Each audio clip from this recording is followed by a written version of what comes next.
Welcome to Manhwa Trial HQ, where I read questionable manhwa at 2 a.m. so you don't have to. If you like it, drop a sub. If not, we'll pretend this never happened. Poisoned and betrayed when at the end he find out was betrayed by his own goddamn brother, killed ruthlessly by the person who he gave his life for, even during the Succession War and the war against the demons. He finds himself regressed where he vows to return stronger than ever and ruin all of his betrayer brother Ishel's plans. The battlefield is quiet. Blood on steel, smoke in the air, and in the center of it all, a boy kneels. His breathing is heavy, his clothes torn. Around him, knights slowly close in, their faces unreadable, their blades drawn. But inside the boy's mind, there's no panic, only his father's voice echoing. Live for the clan.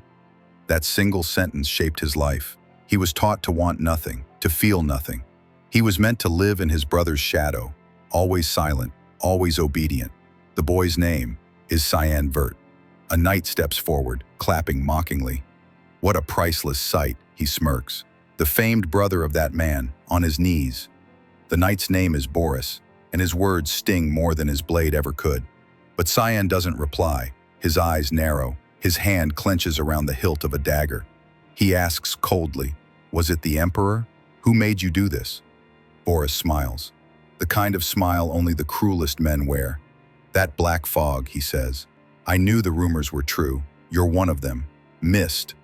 The moment he says that name, the tension in the air thickens. Mist, the organization feared by every knight of the Empire. A name whispered like a curse. Boris steps closer, the other knights still cautious. "I'll report this to the High Council," he says. "An assassin among the Knights of Light. You'll be erased like the impurity you are." But Cyan, he doesn't flinch. Instead, he rises. "Report it," he growls, "assuming you have a tongue left to speak." The ground vibrates slightly as a dense pressure begins to leak from Cyan's body. A dark mist rolls around him, silent but heavy. Boris's eyes widen. He hadn't expected this much power left. He shouts, "Don't even think of using your secret arts. There's a 9th-star barrier around this place." Cyan's mind races. A barrier? He realizes escape won't be easy, but he doesn't care. He needs answers, and more importantly, he needs the truth. He whispers to himself, "Then I'll just break it." A commanding voice slices through the tension. "That's enough, Cyan." Golden light flares. Cyan's body tenses. A man steps forward, draped in golden armor that gleams even under bloodied skies. Cyan turns to see him, and everything stops. His brother, Askel Vert. "Live for the clan," his father once said. "Your brother is the clan." Cyan had always accepted that. He lived for Askel's victories, shed blood for Askel's dreams. But now he sees clearly. The enemy was his own brother all along. Askel walks forward, slow and sure. "You seem surprised I'm here," he says flatly. Cyan doesn't answer. The Golden Knight stops and looks Cyan dead in the eyes. "San, you've served well, for the clan, for our people, for me." There's no warmth in those words, only finality. Cyan stares at him. "Did I do something wrong?" he asks, still clinging to a thread of hope. But Askel's face hardens. "Wrong?" he spits. Those words hit harder than any sword. Cyan's body trembles, not with fear, but confusion, hurt, betrayal. "Murderer? Is that what I am?" Askel doesn't stop. "You fooled us long enough. Don't act like you don't know your sins." And something inside Cyan snaps. He clenches his fists, teeth grinding. "What the hell are you talking about?" he yells. "I was there during the Succession War, the demon invasion. I unified the continent for you. I bled and broke and killed. For you. And now you're throwing me away?" The ground shatters under the force of his anger. His mana flares out like a tempest. The soldiers surrounding them freeze. One whispers, "That mana, it's inhuman." Cyan roars. The hero is killing his own brother. Because he's afraid, he charges forward.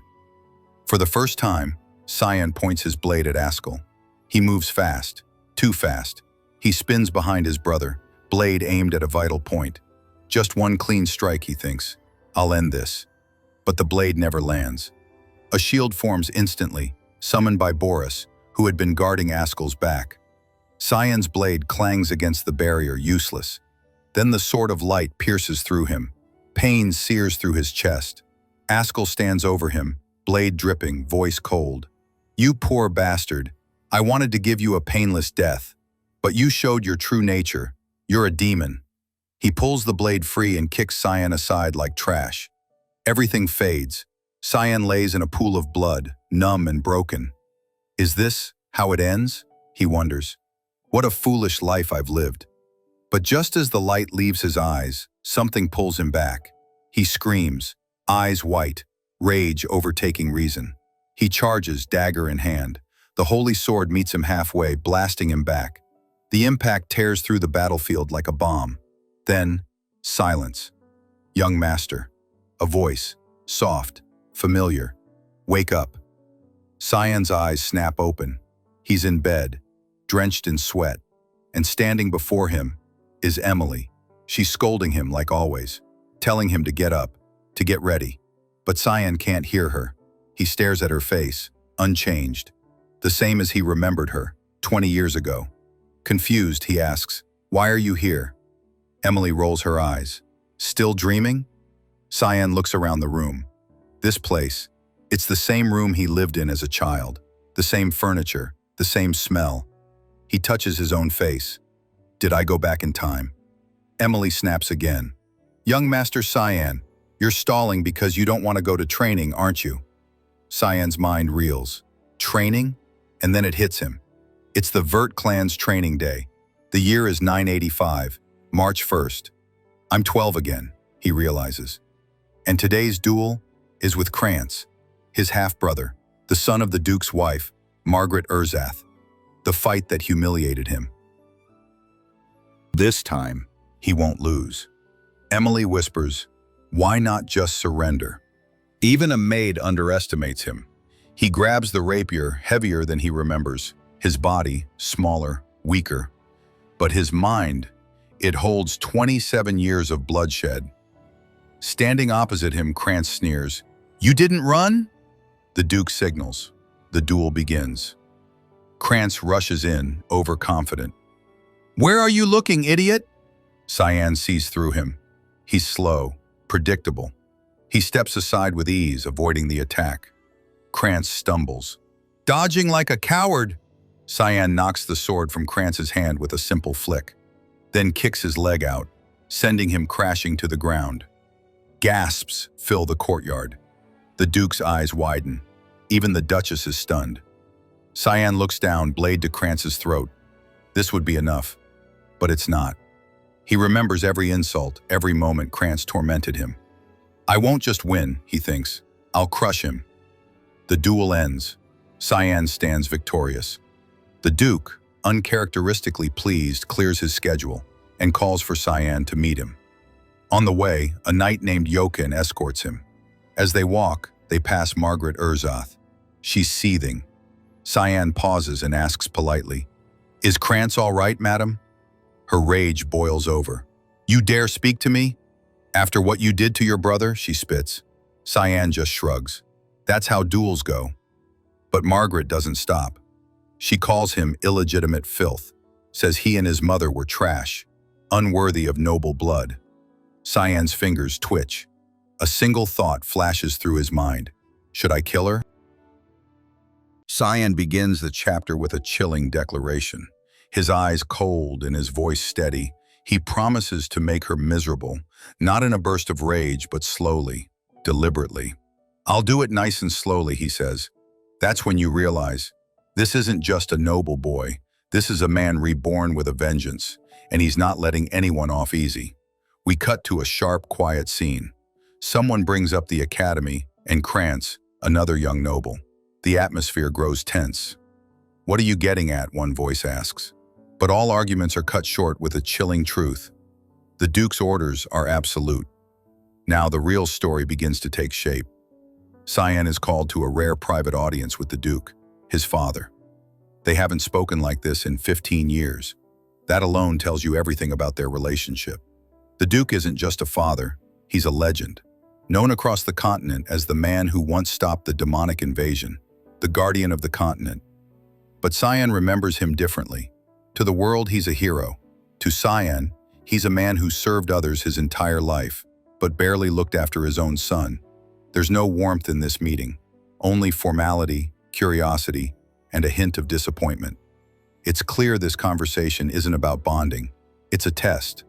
The Duke brings up Krantz again, a rival, maybe even a half-brother. It all circles back to a sparring match.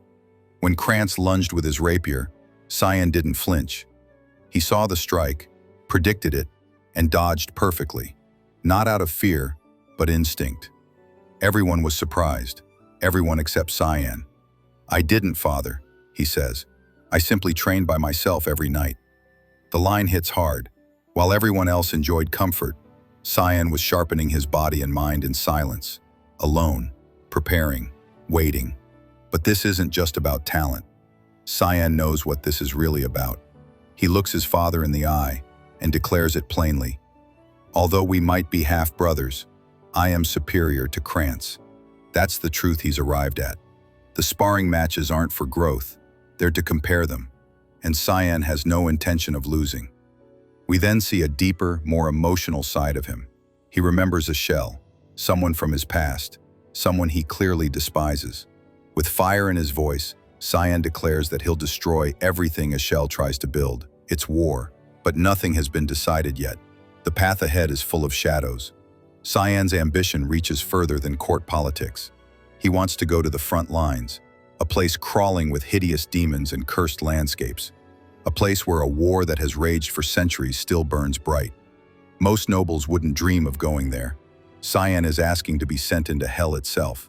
His father, of course, was completely against it, but eventually, he agreed. On one condition, a condition Cyan still doesn't know. No matter, Cyan is committed. His first goal is simple: build as much muscle as possible. He's weaker than his peers right now, he knows that, but it won't last long. Because he has something none of them do. He still has the battle instincts from his previous life. Yes, Cyan isn't just a talented noble. He's someone who's lived through war before, who's fought, died, and come back again, this time with memories, discipline, and a sharpened resolve. In a sudden, jarring moment, his sister finds out about his plans. She's stunned, horrified. "You want to go where?" she nearly screams, grabbing onto him. Cyan tries to calm her down, but it's no use. She's scared, and she should be. The front lines are no place for anyone, let alone someone from a noble family. Later, another conversation begins, this time about legacy. Someone asks Cyan if he wants to carry on the family name. The question hangs in the air for a moment, but Cyan doesn't hesitate. "I have zero interest in that." He's not here to inherit titles, land, or prestige. He's here for something else, something personal, redemption, revenge. Even he might not fully know yet. But one thing's clear, he's not walking the path they laid out for him. The day continues and emotions swirl. "This is turning out to be quite an eventful day," someone remarks. And they're right. What started as a quiet moment has erupted into conflict, confessions, and promises of war. Before the chapter ends, we get a final moment that says it all. "You're better than I expected, dear Cyan." It's not praise, not really. It's recognition. The people around him are beginning to realize that Cyan isn't the naive boy they thought he was.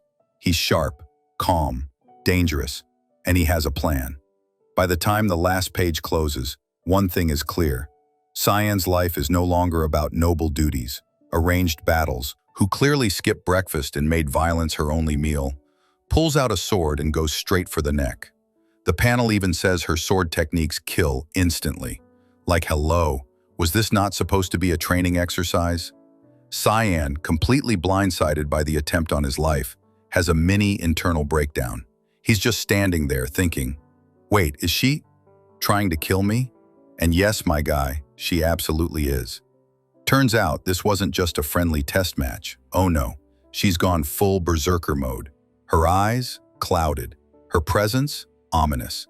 The moment he sees her, Cyan's survival instincts kick in. He's trying not to lose his cool. He says, I won't lose.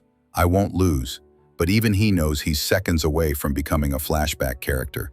At one point, even someone off-screen says, don't you think this is a bit excessive? Bro, yes. She's swinging like it's a blood feud, and he borrowed money from her grandma. Then someone drops the big reveal. Your opponent is none other than young Lord Cyan.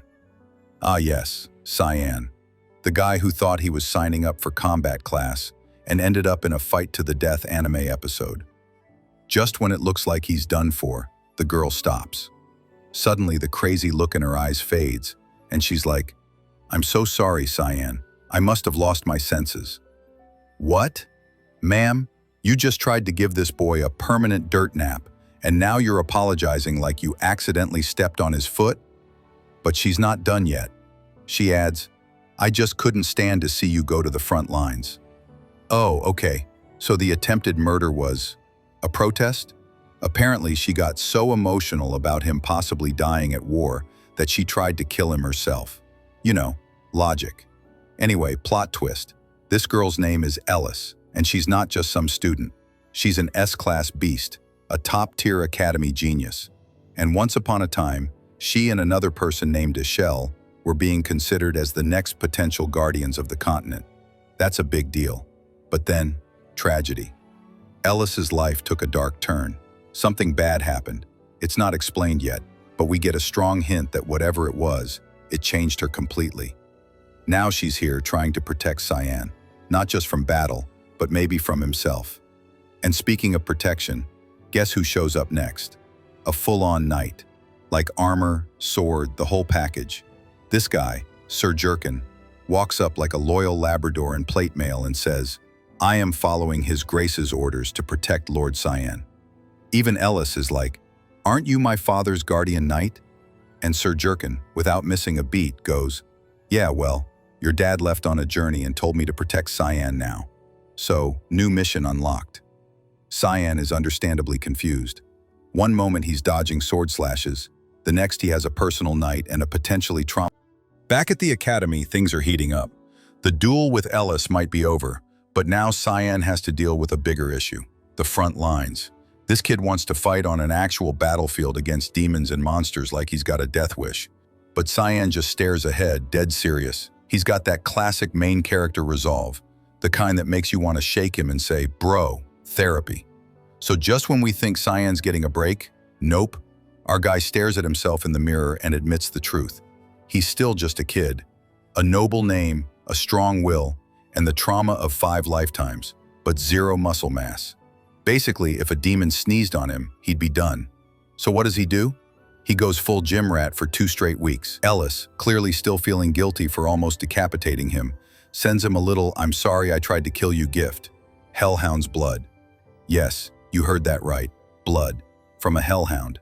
This manhwa does not do protein shakes. It does cursed beast blood straight from demon dogs. Now apparently this stuff is rare. Like, found only in Lemia Valley, costs your sanity rare. It smells like roadkill, burns like lava going down, and most people straight up consider it poison. So obviously Cyan is like, "Yeah, I'll drink that." Why? Because in his past life, he saw someone drink this nasty, forbidden, demonic Red Bull, and it worked. It permanently boosted physical and magical power. Naturally, Emily, one of his companions, is horrified. "Are you really going to drink that?" And Cyan, being Cyan, hits her with the greatest line ever. "Don't worry, Emily. I'm the only one who ever learned to stomach your cooking." That man is flirting with death. Twice. Once from the Hellhound's blood, and again from Emily if she takes that personally. He even has a flashback to her first dish, mushroom soup.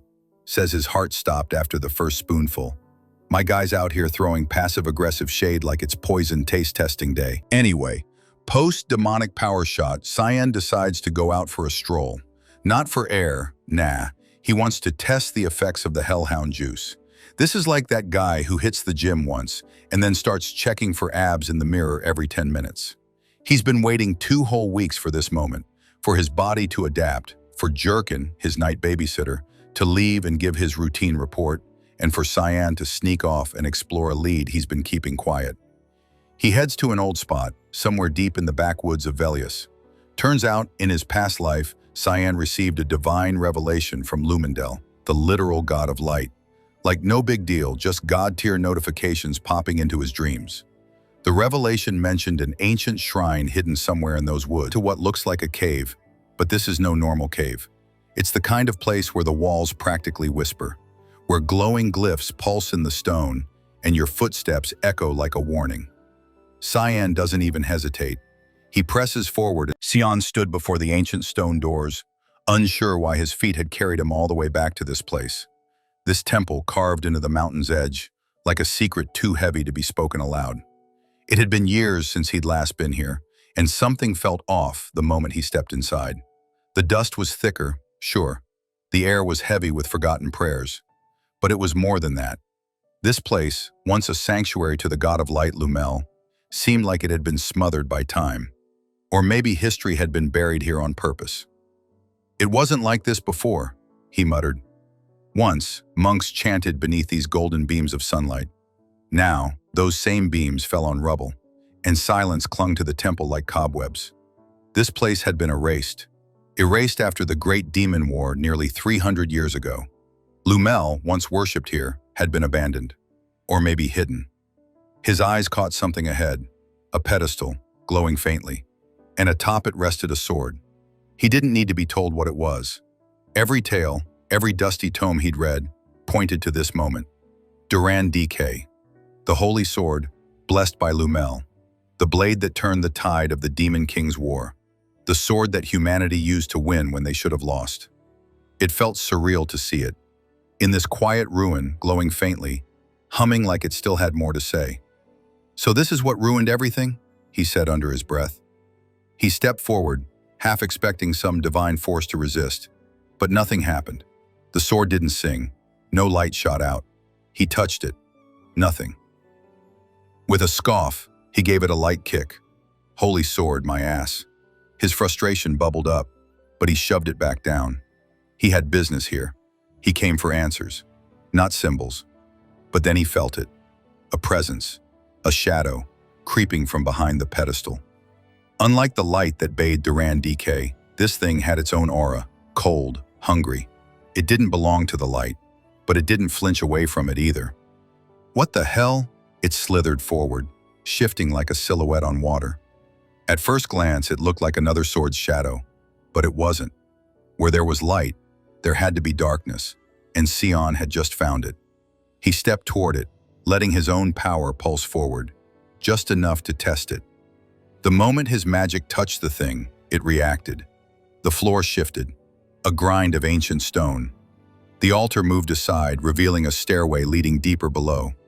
His heart thudded. This wasn't just a forgotten temple. This was a vault. Sion descended, each step crunching on dust and broken bones of something long dead. The air grew colder. At the bottom, he found another room. There, atop another pedestal, sat a sword. But this one was no holy relic. It pulsed red. It was his sword. "Hello again," he whispered. "Come," the demonic sword, the same blade he wielded before he died. He reached out. The moment he touched it, it screamed. Not aloud, but inside. "Good morning, come," he said softly. No answer. He frowned. Still not awake? He wrapped his fingers around the hilt. The grip felt familiar, like an old friend with bad intentions. And then the ground darkened. A shadow rose up behind him, sharp eyes, monstrous grin, and voice like gravel soaked in venom. "Do you have no fear?" it asked. "Not particularly," Sion replied. "Do you even know what it means to wake me?" He shrugged. "Means you're mine now." The shadow reared up, larger now, almost brushing the ceiling. Its teeth gleamed. "It's too late to regret. Your body, it's mine." It lunged. Sion stepped sideways, wrapped one hand around its neck and slammed it to the ground. Dust burst up. "You were never that strong," he muttered. The shadow snarled. It twisted and shifted until it took shape, a body, vaguely human, and then fully so. Long nails, pink hair. "In my past life, yeah." That made her stop. "You what now?" "I died. Now I'm back." She muttered something vulgar under her breath. Behind them, the glow of Duran DK still shimmered. Karam floated beside him. "That sword's still asleep. It won't wake up for 20 years, Sion said casually. She narrowed her eyes. "You talk like you know the future." He grinned.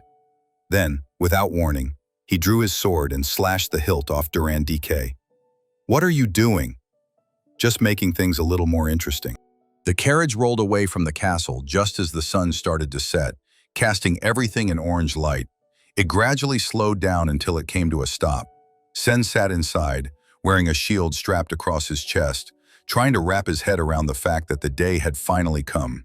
Time really flies. As soon as he arrived, Sen greeted the Duke.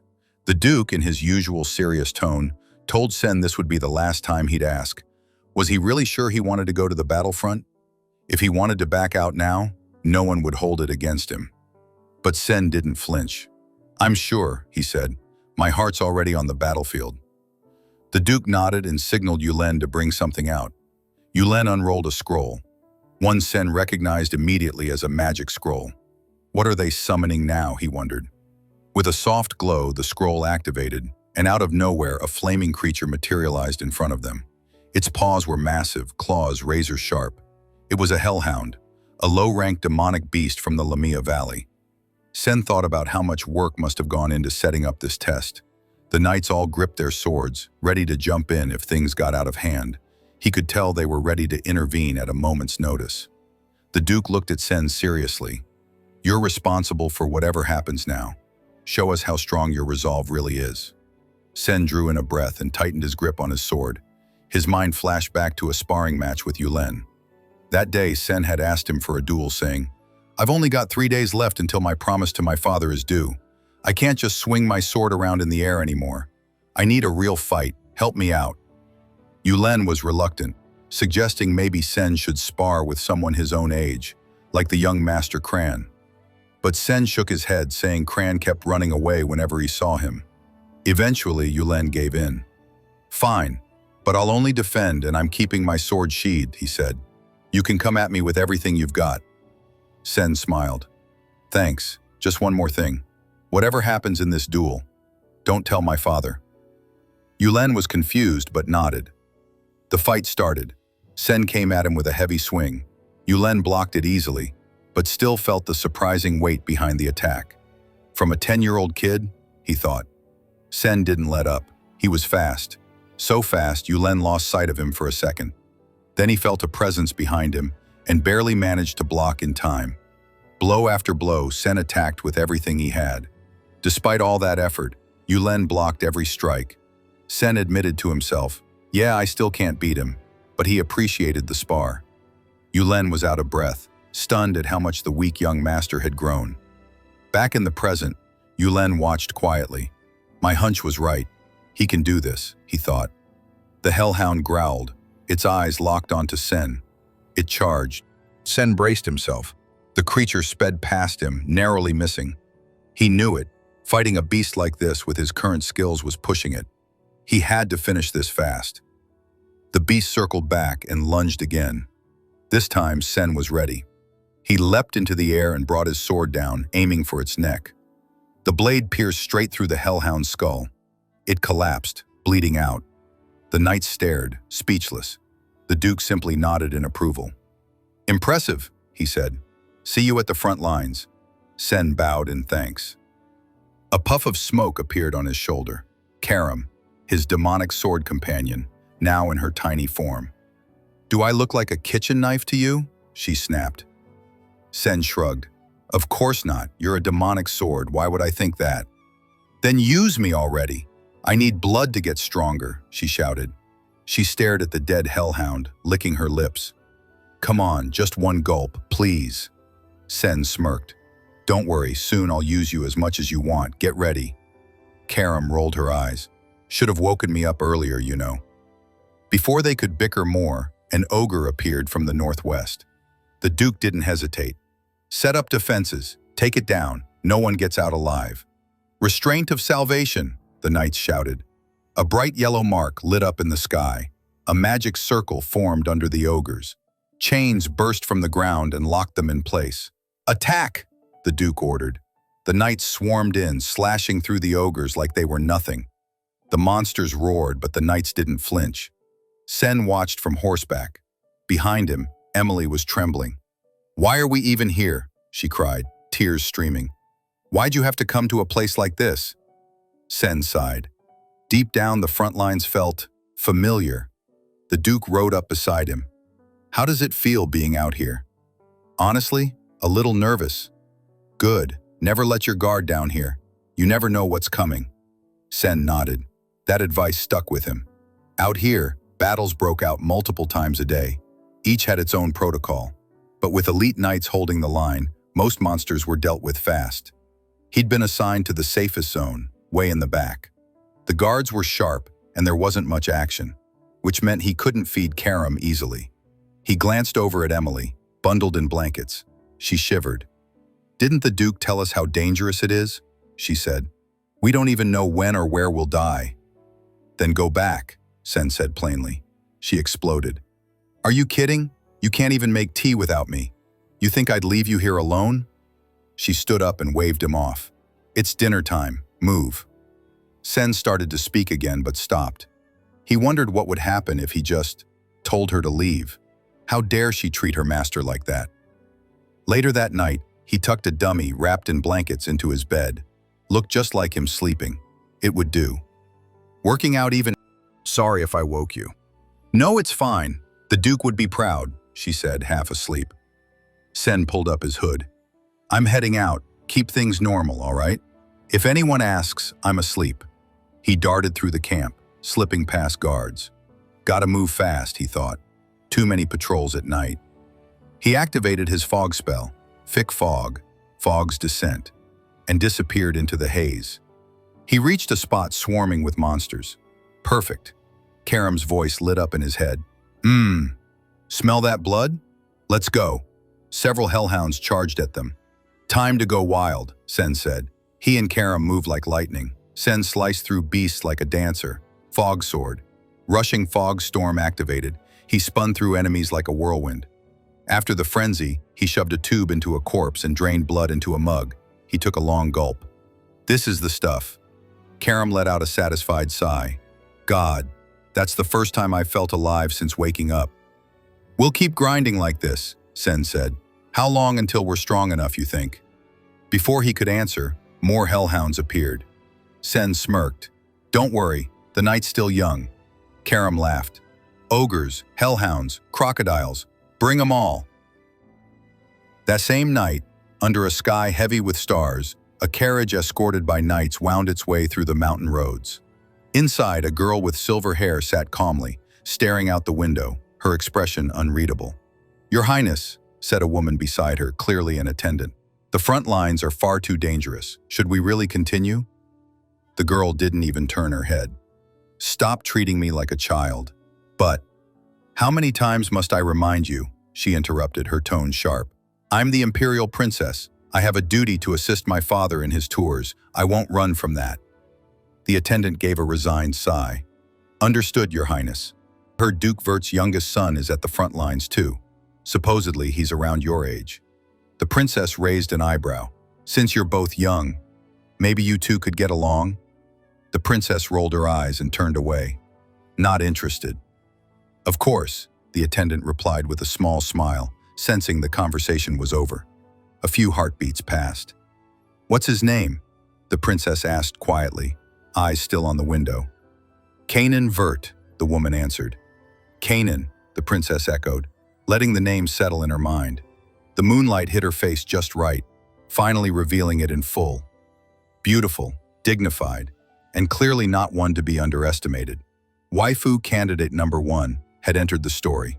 In a world where dragons are like the VIPs of the fantasy ecosystem, divine, elegant, and likely to ignore you completely unless you're really annoying or glowing with some kind of plot armor, one poor soul, Sion Verd, finds himself smack dab in the middle of a scene so chaotic, Shakespeare would have dropped his quill and gone home. Dragons, those majestic flying nuclear lizards, are supposedly the closest thing to the creator itself. Most people can only dream of seeing one before they die. This dragon soars dramatically, directly over a crowd of people he'd rather not make eye contact with, like exes at a wedding. Among the crowd, Erin, who shouts Sion's name like she's in a soap opera and just discovered a long-lost twin. Meanwhile, the Emperor, yes, the big boss himself, is having a royal meltdown, not because of the dragon per se, but because Sion is on it. Like a weird cowboy who lost his horse and stole a mythical beast instead. The Emperor's like, Vilar, bro, why is your son riding a death lizard like it's bring your dragon to work day? And Vilar? Dude's chill, doesn't move, doesn't flinch, just stands there with the emotional availability of a brick wall. Meanwhile, Sion's on the dragon thinking, I just wanted to drink its blood, not host a sky parade. But rewind a little. How did Sion get here? Earlier, an evil dragon showed up, as evil dragons do, announcing itself like a kaiju in a B-grade monster movie. Kum, Sion's resident demonic sword and sass machine, told him to chow down on it. But before he could prep his dragon sashimi recipe, a surprise swarm of monsters appeared. Classic. Sion, at this point possessed by Harem, was not in the mood for nonsense. Time's a ticking, he grunted, and with the swagger of a boss battle, he activated Fogstorm, the Angry Weather Edition. A gust of deadly mist whooshed through the monsters like a salad chopper on full speed. After that lovely display of carnage, he landed heroically in front of the dragon. Cue dramatic music. Staring at it, Sion muttered, not fully grown, still terrifying. Great. As the dragon opened its mouth and charged a breath attack like it was coughing up a laser beam of doom, Sion prepped his one-liner. Wow, you spit on me? Rude. And then bam, he slashed it right in the eyeball. That's right, straight to the eye. No hesitation. Not even a warning. The dragon, understandably, went Super Saiyan angry, launching Sion into the air like a rag doll. Then it gave chase. Most people would run away. Sion grinned, because he's not most people. Also because Kum, the demon sword, is definitely a bad influence. Sion launched his counter 8 fluttering petals, which sounds beautiful, but is basically an AoE explosion of doom. The ground shattered, trees cried, birds probably moved away permanently. But even Sion had to admit, he was sore, like old man back pain sore. Not today, dragon, he muttered. I'm too tired for this. The dragon responded by flapping its wings and stirring up enough wind to power a village. Sion swore he wouldn't fall for the same trick twice. Then the dragon ran away. Yes, ran, not flew, just awkwardly shuffled off like a lizard late for a dentist appointment. Sion stood there, jaw dropped, calling it a cowardly lizard. And when you call a dragon that, you have to chase it. It's fantasy law. So he jumped, like leaped, straight into his next bad idea. Because now he's midair again, wondering if maybe, just maybe, he used all his good luck points just finding the dragon in the first place. Cue existential crisis. Kum asked him what's wrong, like a sarcastic AI co-pilot. He replied with the grace of a stressed college student, "Can't you see the crowd down there?" Kum was not impressed. So, use me. Let's cause a scene. Sion blinked. Do you want me to get burned at the stake? You think people are just going to smile and wave when I whip out a cursed demon sword in broad daylight? They argued, loudly, on a flying dragon. Meanwhile, dear old dad, Vilar, summoned a magic circle beneath his feet. Not just any circle, an 8-star advanced level probably destroy the neighborhood kind of circle. Oh no, Sion thought. He's using the secret sword of the heavens. That'll hit me too. Dad unleashed a rain of golden swords. Literal divine weapons came down like angelic judgment missiles. Sion, watching from the dragon, cheered for the beast to dodge like it was a game of fantasy dodgeball. And the dragon? It actually did well. Until one sneaky sword came in from the side and bam, nailed it. Sion and dragon both fell. Sion cursed, not for the fall, but because he missed his chance to taste that sweet, sweet dragon blood. Falling through the air, Kum popped in like a backseat driver, asking if he planned on kissing the dirt. Sion blinked. I mean, maybe. Kum, visibly furious. Kum, do you want to die? Sion, thinking, not thinking. Okay, maybe there's one way out. Kum, don't you dare fall into that water. That's not a lake, that's a filth pit. It's like the backwater of the demon realm. Sion, no choice. Splash. Elsewhere, in a scene shift that's suspiciously ominous, a dude with horns sensed the dragon from afar.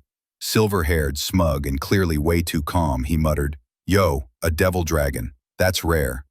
Another horned bro nearby chimed in. It's a baby, looks lost, or dumb. Silverhair paused. There's something weird going on across the border. A strange energy. It feels familiar. Red-haired bro said, If you're curious, Go check it out. But for the love of the demon lord, don't slaughter everything just because you're bored again. Wings sprouted. Mystery man flew off. Plot thickens. Back to our waterlogged hero. Sion emerged from the red swampy liquid like a wet cat who just lost 9 lives. He looked like he'd been emotionally and spiritually violated. My life, he groaned. Coom popped up, dripping wet and murderous. Don't talk to me. I'm plotting your murder. Sion smiled weakly. We'll clean up when we get back? Coom. Back? You think we're going back? You imbecile, we're in the demon realm now. Cue panic. So there they were, soaking wet, covered in grime from some suspiciously evil-looking pond, and thinking, at least we didn't die, yet. That's when the universe decided to crank up the difficulty level.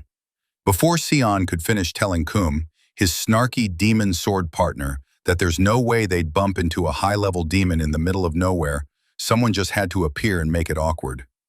A silky, terrifying voice echoed, practically purring mischief, like someone just walked in with a fun idea and a history of mass murder. Sion's entire spine froze. That voice. Oh no, oh no, no, no. It was him. That voice had been burned into Sion's brain like someone branded his soul with it in a past life. Because, well, that's exactly what happened. Sion turns around, and who else would be standing there in full demon fashion but Valerian, a.k.a. the big bad of all big bads, a.k.a. the Demon King, now with 300% more existential dread. Sion's face turned from mildly stressed to full-blown soul-evacuating the building mode. The Demon King just casually asks, "Hey, you human?" like he's ordering a latte. Sion didn't answer, mainly because it's hard to speak when your throat's doing gymnastics. Valerian, seemingly offended that his casual greeting wasn't returned, teleported behind him like, "You want to go, little man?" Reflexes kicked in. Sion slashed with Coom and just barely clipped a strand of Valerian's hair. Now most people would be offended. Valerian? He laughed, like a proud dad who saw his kid punch a wall for the first time. He even complimented humans for their limitless potential, like he was a college admissions counselor recruiting for Team Demon. Coom, meanwhile, whispered, "Who the hell is this guy?" And Sion, still twitching, deadpanned, "Demon King." She promptly began planning their funeral. But then Valerian did something no one expected. He laid down. Just plopped right onto the demon dirt like a guy on a picnic. He assured Sion he wasn't planning to fight kids today. You know, chill villain things. Again, "Are you human?" he asked. Sion nervously replied, "Yeah." Valerian, apparently bored, asked how he ended up in the demon realm. Sion blamed it on evil river currents, and Valerian was like, "Fair." But something was off. The Demon King kept eyeing him, not like, "I want to eat you," but more like, "Why do you look like someone who's seen my evil final boss form?" Sion tried to play dumb.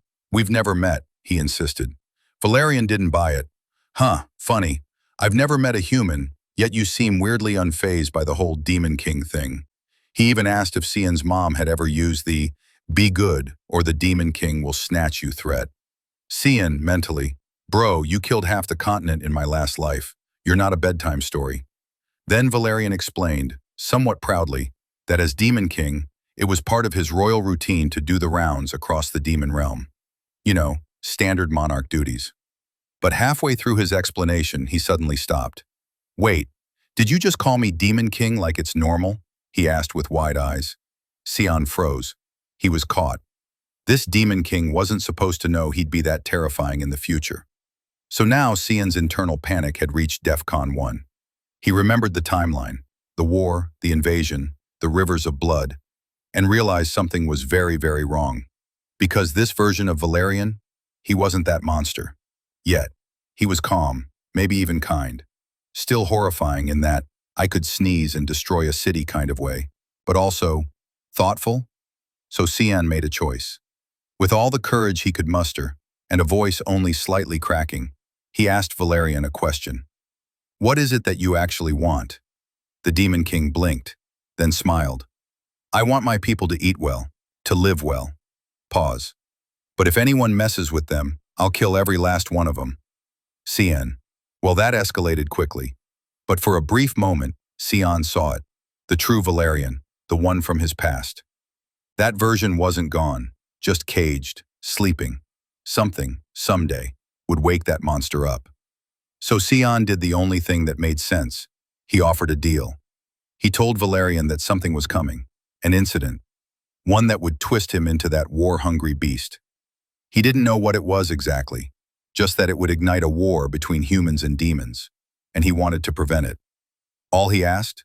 That Valerian promise not to start a war, no matter what happens. Valerian looked confused. This is nonsense, he said. But Sion stood firm. I'll help you, he said. Whatever happens, I'll do everything I can to protect your people, to protect you. It was gutsy. It was mad. It was probably going to get him killed. But Valerian didn't strike him down. Instead, he leaned closer, studied the boy. You know something, the Demon King murmured. Sion didn't deny it. And then, Valerian did something completely unexpected. He smiled. All right, kid. Name? Sion. Sion Vert. And with a solemn nod, Valerian, Demon King of all demonkind, potential destroyer of worlds, made a vow. I, Valerian, ruler of the demon realm, swear not to invade the human lands. For now. So no matter what wild chaos unfolds, Velk, that Demon King guy with the fancy wings, suddenly flaps into the sky like he's got places to be. But before taking off, he throws a serious look at Kanan, our hero of course, and says, hey, remember, you're the one who has to keep your end of the bargain. Deals are deals, pal. Kanan nods like a kid promising to do homework, and just like that, the pact is sealed. Boom. Cut 2. Our boy Sion wakes up on some shore, surrounded by knights who look like they just won the lottery. They're all, how in the heck did you survive the devil dragon? And from that day forward, Sion gets an epic new nickname, the boy who survived the devil dragon. Talk about a party trick. They haul him back to this border abbey, which for now doubles as a military hospital. Princess Erin, who's been hanging around, clearly crushing hard, pops up at his side. She blushes like she just got caught staring, and then drops a bombshell question. So, will you be mine? Cue the dramatic music. Sion, trying not to faint or choke on his words, confirms, yeah, sure, don't get your hopes crushed or anything. Erin's face turns an even deeper shade of pink, but instead of backing down, she points a fierce finger at him and goes, just wait and see. I'm gonna get so strong you won't be able to ignore me anymore. Sion just chuckles, thinking, all right, I'm here for it. And she bounces away, already scheming like a boss. Before she leaves, she thanks him for being alive. A sweet moment, except Sion just gives her the classic deadpan, yeah, no big deal look. That's our guy. Fast forward a few days, somewhere on the edge of a forest, there's a dude sneaking around, laughing quietly to himself while clutching a glowing box. He says, not much longer now. Clearly up to no good. Suddenly, a mysterious figure with an ominous aura shows up and calls him out. So, you're Reynold Crimson? Our sneaky guy, surprise, surprise, is stuck like he's tied up by invisible chains. The aura guy then explains that this glowing box is some fancy dimensional artifact, like a magic TARDIS that can store infinite stones. Apparently, it's a masterpiece from the Garum Kingdom's Mage Association. Fancy, huh? The aura dude knows Reynolds been smuggling demon blood. Yep, illegal demon juice trafficking, and that someone inside the Empire's supply chain is playing dirty too. He's been watching Reynolds for a whole year, piecing the puzzle together like a detective in a fantasy noir. Reynolds, now cornered, tries to play dumb, but no way. The aura guy, none other than Kanan Vert, our MC again, naturally, empties the box, revealing monster body parts, and calls him out for the black market demon blood trade. He even suspects a spy helping Reynolds. Tense vibes all around. Reynolds, desperate, tries to fight back by breathing fire at Kanan. Because why not? He shouts, die, and unleashes a huge flame attack, expecting Kanan to go up in smoke. But guess what? Kanan's chill as ever. The fire just misses him, and Reynolds sighs, great, I lost the box and now this idiot's here. Suddenly, Kanan slices Reynolds' hand clean off, blood fountain and all, then grabs his neck with that choose-your-own-death look. The options? Spill the beans on the smuggling and the spy, then die a quick, comfortable death. Or suffer a death so horrific, even Satan would say, dude, chill. Cut scenes again. At the border trading post, workers haul massive boxes, chatting happily about making a bit more profit this time around. Two guys pop open a crate, expecting treasure, but instead find Reynolds' severed head. Yikes. Nearby, Kanan watches it all, robed and unfazed. Karam asks, "Aren't you going to do something?" He just shrugs, thinking, "Nah, the warning's been loud and clear." Reynold, the infamous smuggler, had been sneaking demon beast blood from the front line straight into the Garum Kingdom's Mage Association. That place is basically the Hogwarts for power-hungry mages obsessed with pushing magic beyond human limits. They're into making crazy artifacts like the Dimension Box, and they'll probably use demon blood for all sorts of wild experiments. Kanan knows he's got to shut this down before things get out of hand. Karam, puzzled, says she thought Kanan only cared about himself, but now he's doing something selfless. Kanan shrugs. I just don't like more people messing with demon blood. Meanwhile, in a posh residence inside the Yusuf Empire, Ashel looks out the window, getting a report that Sion Ver went to the front line with his father. Meanwhile, a naked woman in the bed nearby hears the name and smirks. Apparently, she knows Sion as Ash's half-brother. Drama incoming. All right, so Kanan's getting on Ashel's last nerve. You know, that classic sibling rivalry vibe. So Ashel decides, I'm gonna go see this guy in person. Meanwhile, Emily's over here celebrating being off the front lines, all bright-eyed and hopeful like, the academy? Piece of cake. Finally, no more doom and gloom. But Sion, ever the party pooper, mumbles, welcome to the real hell. Yeah, the academy's basically a swamp of politics, jealousy, and backstabbing. Basically high school, but with magic and more drama. Emily's excited about the lots of handsome instructors, hoping romance is in the air. Kanan wonders quietly, is she here because of me, or just the eye candy? A few hours later, Kanan's dragging his luggage out of a carriage, and suddenly he hears gasping. It's Cran, his half-brother, who freaks out and runs away faster than you can say PTSD. Last battle trauma is real. Coom asks who that guy was. Kanan shrugs. That's Cran, my chaotic family member. Don't mind him. Cran's apparently the exact opposite of the rest of the family. But Kanan knows the real oddball isn't Cran. There's someone else. Door opens and Kanan's greeted by servants acting all polite, like suddenly he's royalty or something. He's thinking, wow, this is new. Maybe all my hard work is finally paying off? But then, bam, the mood crashes. He senses that aura. Yep, Ashel's there. Kanan tightens his grip on the door handle, steeling himself for the showdown. Ashel greets him with a smile like he owns the place, but inside Kanan's vision's going dark. Not because of the lighting, but because old wounds are opening up. Ashel jokes that it makes sense, since they last saw each other before Kanan went off to the academy. Kanan's trying to stay calm, but he's ready to throw down. He even pulls out his sword, but Karam grabs his hand and says, chill, or you're dead. She points out there's no fun in killing Ashel right now, which is honestly pretty smart advice. Kanan takes a deep breath, puts on his polite face, and greets his big bro. Ashel's all, oh, I'm so happy you remember me. I worried you forgot your own brother. Kanan pats his head like, yeah, sorry to disappoint.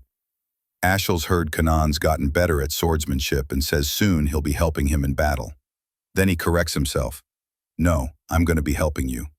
Kanan shoots him a murder glare but says he's looking forward to it.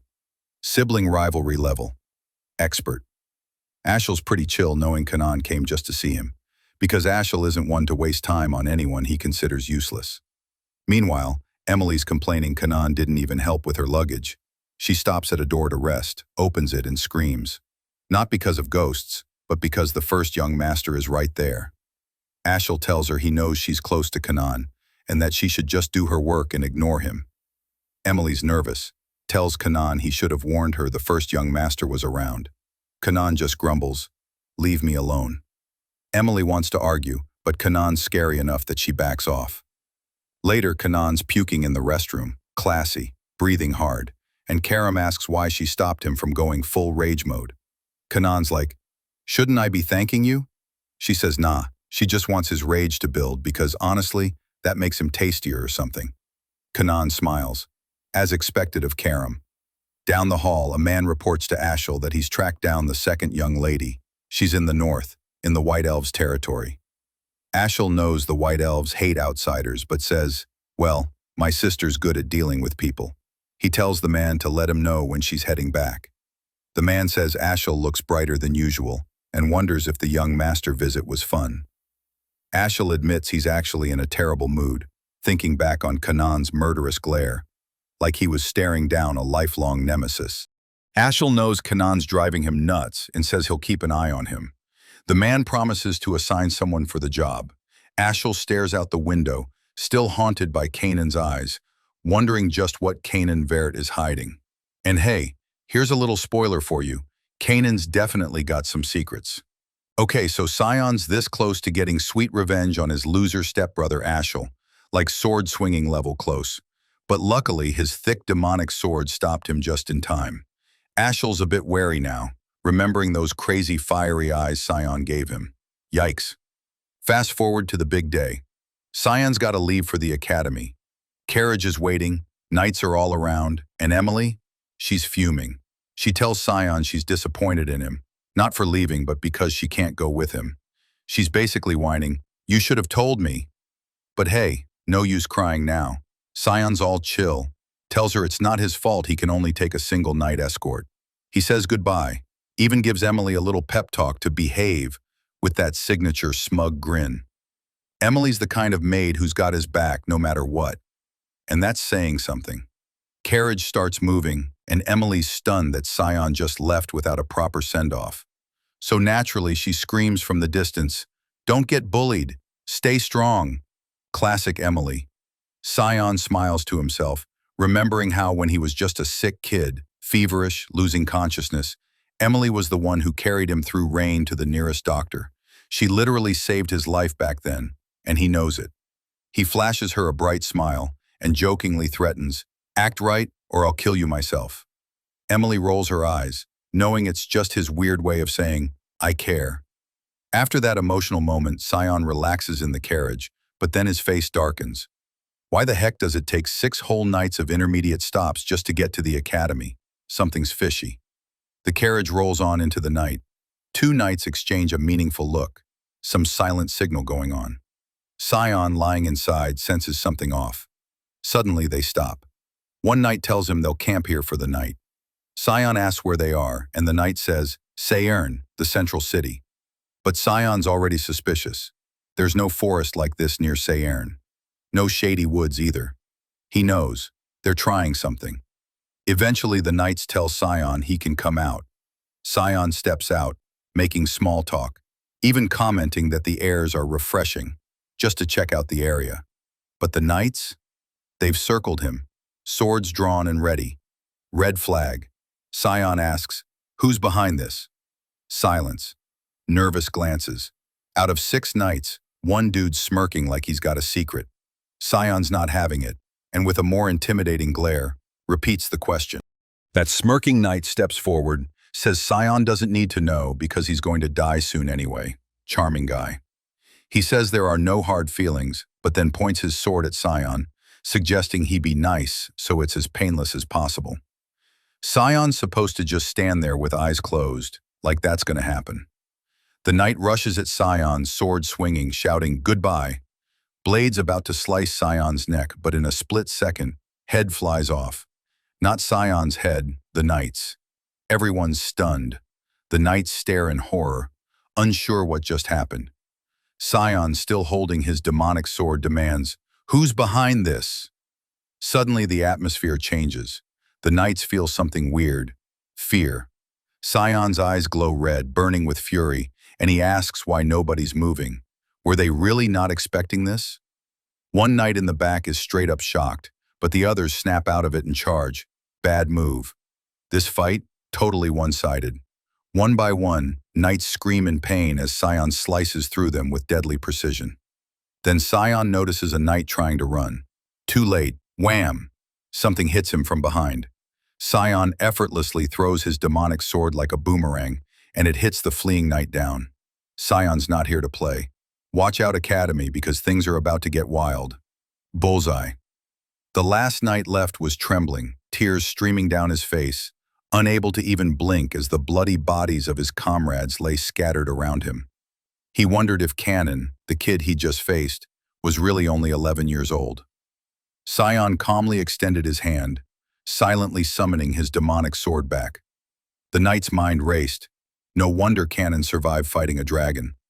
Looking into Sion's burning red eyes, he knew the mission was doomed from the start. The last knight collapsed to the ground, overwhelmed with fear. Sion slowly approached him, voice cold but commanding. "Tell me everything. Your life's worth more than some secret." Shaking like a leaf, the knight spilled the truth. Mrs. Margaret was behind all this. Sion's face twisted in disappointment. The interrogation was almost too easy. The knight, still trembling, couldn't say a word more. The next day, the carriage was rolling again. The knight's life had been spared, and he kept feeding Sion more info. Sion lounged at the top of the carriage, piecing things together. It turned out Kron had asked a favor from his mother.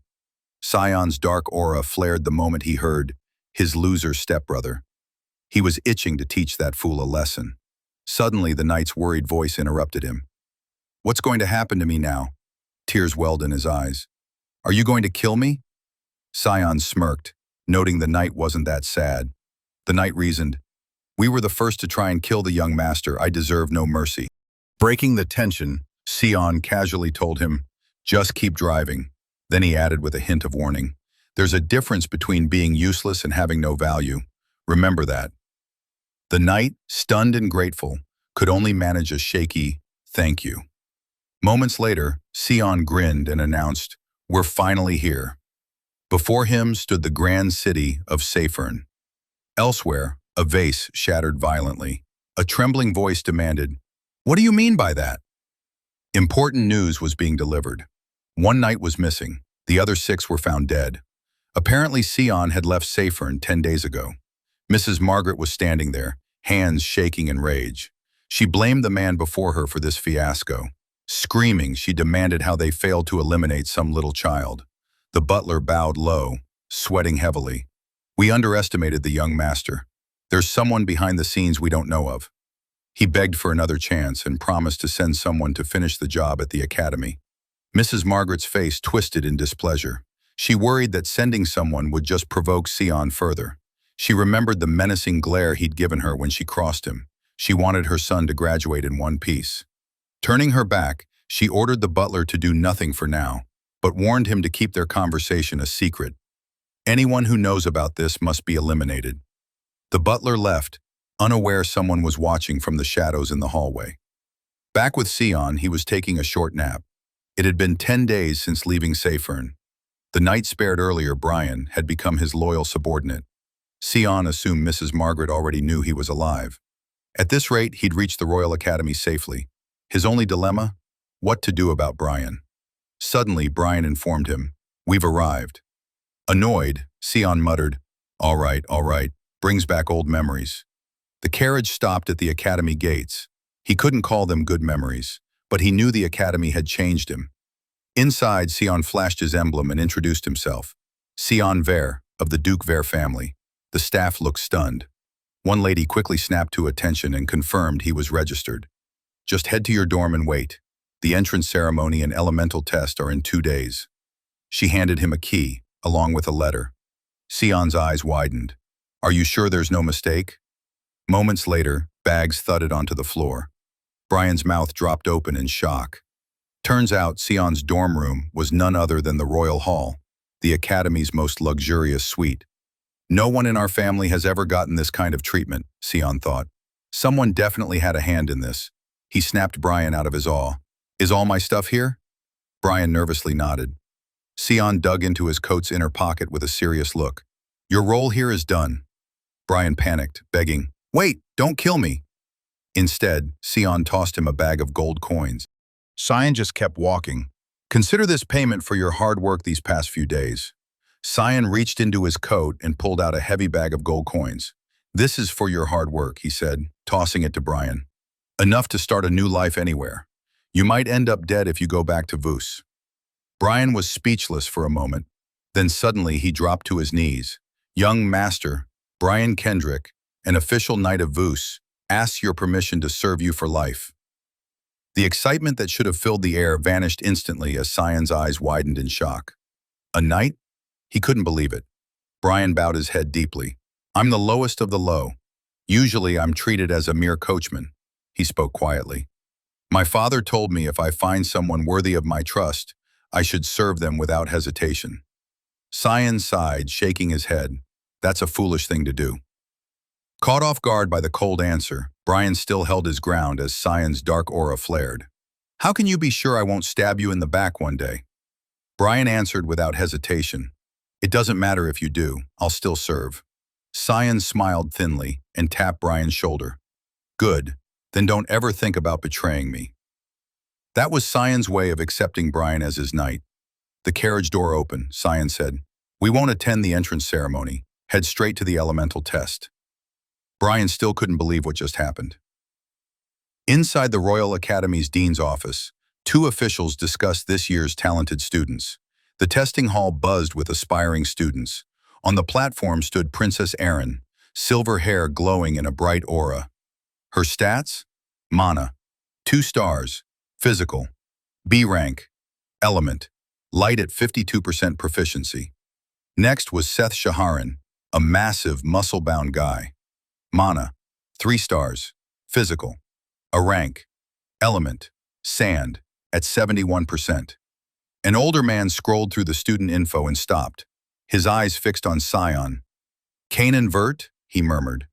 Mana rank, 1 star. Physical rank, S. Dark element proficiency, a staggering 92%. Professor Chikanri added, even Alice Vert, the so-called God's child, only reached 88% in water element by graduation. The Dean Kundal Queasel nodded. Cyan's talent might rot because of his dark element, but his potential is undeniable. Chika frowned. Are you aware he's assigned to the Royal Hall? Yes, said the Dean, per the Emperor's order. He explained that Cyan saved the young princess from monsters on the front lines. There were even rumors the Emperor considered marrying them. They imagined the fallout if the 5th princess, seen as a failure, married into the Vert family, famous for raising prodigies. Chika warned, succession conflicts will rise. The Empire could split. Civil war might come. Dean Kundal raised a hand, stopping her. We watch and wait. He could be the Empire's savior or its downfall. Brian stared, dumbfounded. Meanwhile, the cause of all this worry casually walked the academy halls. Cyan mused, in my past life, my dark affinity was only 80%. Maybe it's from drinking demonic beast's blood. Ahead stood Cran, the blonde boy who looked like he saw a ghost. The chubby guy beside Cran smirked. Is that the kid you treated like a slave? Cran hesitated, then nodded. That loser was P.O. Panarin, a.k.a. Fatso. They used to bully Cyan mercilessly. Cyan thought, lucky me running into these losers. P.O. nudged Cran. Looks like Cyan needs a lesson. Cran tried to stop him. On the other side, Cyan was already planning something. Cray wanted to run away and suggested lunch instead. But Fatso just kept walking toward Cyan. Suddenly, a powerful kick slammed into P.O.'s chest, shattering the wall behind him. Cyan's devilish grin spread wide. That must have felt good. Cran could only cry out, screaming for his friend. Fatso, Popper, got popped. Cyan walked up to the trembling Cran. The fear in the boy's eyes was satisfying. Placing a hand on his stepbrother's shaking shoulder, I don't care what you do behind my back, but if I see your face again. A dark grin curled on his lips. You'll graduate in a wheelchair. Cran's knees buckled. He collapsed, sobbing. Cyan turned his back, strolling away casually. Life in the academy is going to be fun. A few hours later, inside the quiet, towering Royal Academy library, Professor Sikanri moved silently down the aisle, her mind still preoccupied with what the dean had said. That boy might become the Empire's hero, or its downfall. She had made up her mind. She would personally watch over Kanan Vare. She reached the shelf she needed, only to find the book missing. Her brow furrowed. That book wasn't just any text. It was a coded channel for classified orders. Looking for this? A calm voice asked from behind. She turned sharply. It was him, Cyan. Her expression shifted instantly, from startled to composed. You shouldn't be in here, she said sweetly. Students aren't allowed in this section. But how didn't I sense him until just now? Mr. Kanan Vare, right? She added. eyeing the book in his hand. Of course, Sion said with a polite smile. The book was cut clean in half. A sharp force of dark mana had intercepted it. Sion casually stepped back. Was this not the book you were looking for? He started to call her instructor Sika, then paused. No, you're not just an instructor, he said coldly. You're Home Sika Nrai of Mist. Her eyes sharpened dangerously. How the hell do you know that? In his past life, he'd been blind to her true identity. She had posed as a concerned counselor, a kind instructor who saw potential in the boy everyone bullied. She once told him how rare and powerful it was to possess 84% affinity in the dark element. At the time, he was so broken he didn't know whether to believe her. But now he knew better. Those innocent smiles were weapons. I won't fall for those again, he said under his breath. Let's talk in my lab, she said smoothly, removing her glasses. Without them, her appearance was stunning. Sion blinked. I forgot how insanely pretty she was. Still dangerous, though. Inside her lab, a strange calm settled over the dark-lit room. Scrolls, poisons, ceremonial daggers. Nothing had changed. Sion sipped his tea and grinned. You poisoned this, didn't you? Sika chuckled. Nothing severe. It'll only melt your organs. He kept sipping. You'll need something stronger next time. Her smile faded. Fine, she said, leaning in. Let's talk. How did you learn who I am? She asked. And how did you know I get my orders from that specific book? From that shelf? She leaned closer. Unless you're one of us. Sion smirked. What more proof do you need? Her eyes gleamed. Your head's gotten big after that flashy elemental test. Spare me the sarcasm, Sion replied, shifting the subject. Before I even arrived, everyone asked if one escort knight would be enough to protect me. Sika frowned. And why would that matter? Sion's gaze darkened. Because nobles have started getting murdered. Sion turned his gaze sharply to Sika. When did the purification project begin? He asked. Purification project? Sika echoed with a puzzled tone, but her eyes narrowed just a little too quickly. Dark energy began to leak from her. You're not making sense, student, she said, voice laced with warning. Sion didn't flinch. His aura surged to match hers, pressing against the room like a vice. I'm talking about the assassinations, he clarified, calm and direct. Sika's smile twisted. You'll regret saying that. Oh, are you threatening a student instructor? He asked, voice sharp with mock curiosity. Her foot slammed forward. Crash. She kicked the table toward him like a projectile, but Sion had already moved. He shattered the table midair with a punch, not even blinking. Is this really how you respond to questions? He asked coldly. The destruction was just a distraction. Sika sprang toward him, blades drawn, landing smoothly with both weapons poised to kill. You claim to be with Mist, she hissed. Yet I don't know you. She unleashed a flurry of slashes, blades slicing the air. Sion evaded, distancing himself while observing. I've shown you enough, but with a sigh, Sion summoned his weapon. Clang! Her blades were deflected by a cold, demonic edge. Sika froze mid-motion. That sword, its eerie red-black glint, its pressure. The demonic sword Harem, she whispered. Only the one chosen by Aru can wield that. Sion held the blade calmly, his stance composed yet exuding dominance. Do you believe me now? He asked. Mist was searching for a successor, and now that truth was staring her in the face. Her eyes widened. How does he know about that? Sion pressed on. The one you've been looking for is standing right in front of you. Take me to Aru. Now. That night in the shadows of Luen, a quiet alley forgotten by time, an old house stood in the dark, untouched by footsteps. A soft chanting echoed in the silence. Then a purple magic circle flickered at the door. Click. It opened. Sika and Sion, cloaked and concealed, stepped inside. Their figures melted into the gloom. You don't even seem surprised there's a mist base in a dump like this, Sika remarked. This is the path to the altar you wanted. From here on, you're on your own. A suffocating dark aura seeped from within. Sion entered alone. The moment he stepped in, the space warped, like he was inside a different dimension. A pocket realm conjured by the power of the god of fog, far larger than the house should have allowed. But Sion didn't lower his guard. 4 at 4 o'clock, 3 more at 11. Hiding in plain sight, he smirked. Daggers suddenly flew toward him, but he deflected them with ease. More shadows burst forward, an ambush. 2 assassins appeared behind him. He dodged in a blur, flipping backwards. A bit much for a welcome party, he thought. He retaliated mid-air, throwing daggers of his own. Most of them found their targets, but one didn't. One assassin mirrored his movement exactly, deflecting the attack with the same technique. Sion's eyes narrowed. He copied me? The assassin grinned behind his mask, clearly enjoying the battle. Death Horn formation, someone barked. The assassins regrouped, encircling him in a deadly pattern. Sion exhaled slowly. Dark red aura erupted around him as he began chanting a secret technique. They want blood? He raised his hand. Bloodthirst wave. The air grew heavy with killing intent, a red storm swirling around him. The assassins froze, their bodies locked, struggling to breathe.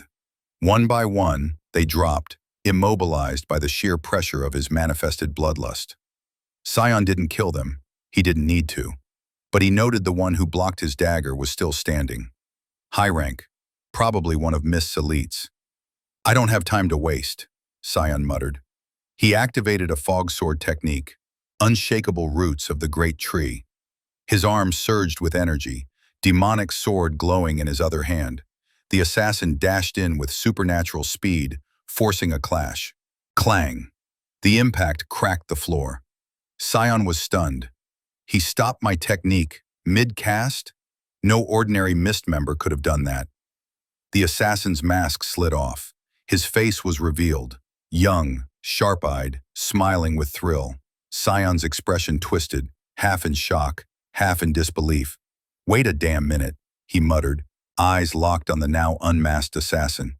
It was Sika, the Sika, Halm of Mist, his own crazy instructor, the same one who just tried to murder him with a table. This crazy woman lied to me, he thought, a twitch forming in his eyebrow.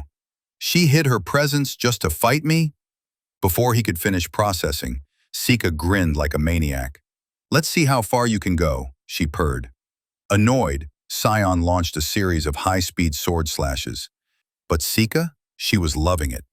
That's it, she grinned, eyes sparkling with combat lust.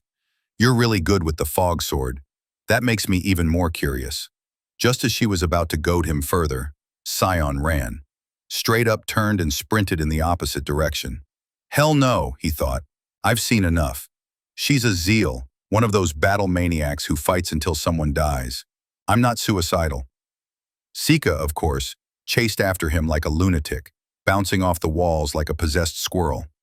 Come back, Sion, she shouted, eyes glowing with wild excitement. Isn't this what you wanted all along? To cut off his escape, she cast a technique, fog sword, rushing fog storm. She's not just crazy, he muttered. She's dangerous crazy. Still, Sika kept teasing. No one can sense us here. This realm was created by Aru himself. You can use everything, and no one will know. That caught Sion's attention. A place like this, I can go all out. He slowed his steps. His demeanor changed. Fine. If he had to, he'd kill her. She brought it on herself. Sion drew his demonic sword Karam and readied his stance. But before he could charge, his body trembled, then collapsed. He hit the floor, face first. Sika blinked in surprise. What? Then came a voice, calm and cutting through the tension like a blade. I knew it. You can rest now. From the darkness, a figure emerged, cold, radiant, terrifying. Karam, in her true form, had manifested. Long hair like black silk, eyes glowing with demonic wisdom. This was the spirit of the sword herself. Sika's eyes widened in reverence. Then, without hesitation, she knelt. You didn't want to intervene, Sika said carefully, but I needed to be sure he was the successor. Karam's aura exploded with irritation. You could have just asked me. Instead, you try to kill my master. The pressure in the air thickened, shadows warping around them. Even the realm seemed to flinch. Do you want me to take this as a direct challenge, Sika Negri? Karam asked coldly. But Sika grinned. Oh, don't tempt me, she said, licking her lips. If you were my opponent, I wouldn't dare decline. What the hell is wrong with this woman? Karam muttered, unnerved. Sion, meanwhile, stirred weakly, still losing blood. Karam immediately rushed to him, grabbing his collar. This is nothing, she scolded. You drank beast blood and you're still weak? I'm dying here, Sion groaned. Then die better. Their bickering was cut short as Sika interrupted again. I, Hallmaster Sika Negri of Mist, do not reject any fight, she declared solemnly. Then with a twisted smile, and I'd love to see how far you can push me. Karam looked genuinely uncomfortable now. Lady, you scare me. But just before blades could clash, a voice echoed through the realm. That's enough. A dark blue portal began forming in the air. Everyone stopped. Sion instantly recognized the magic. His eyes widened in relief. That portal, it's finally here. A voice from within the vortex addressed Sika directly. Send the successor to the altar. Sika immediately dropped to one knee and bowed. As you command. Sion stood slowly, an awkward smile on his blood-stained face. Well, guess I'm finally meeting the big guy. People often say the god of black fog is evil, a being who kills without hesitation, and justifies it with unnerving calm, as if every death was an act of mercy. But when asked why, the god always gives the same answer. It's what they wanted. Others scoff. That logic is madness. But some, just a few, believe he's simply protecting the weak, in the only way he knows how. To them, this god isn't a monster. He's just a fool. Sion stepped through the swirling blue portal, feeling the energy shift around him. The realm was quiet, too quiet. In front of him stood a vast staircase, ancient and weathered, stretching toward the sky. And at the top of it sat a throne. On that throne rested the god of black fog, Aru. Eyes like shifting clouds, posture like someone who hasn't moved in centuries, but still radiating the subtle dread of someone who could destroy you at any moment, if he cared enough. Aru's voice echoed through the silence. Do you know who I am? Sion nodded. Aru, the god of black fog. Aru leaned forward, voice calm but piercing. And are you? Sion Vert? I am, Sion replied evenly. Aru raised an eyebrow.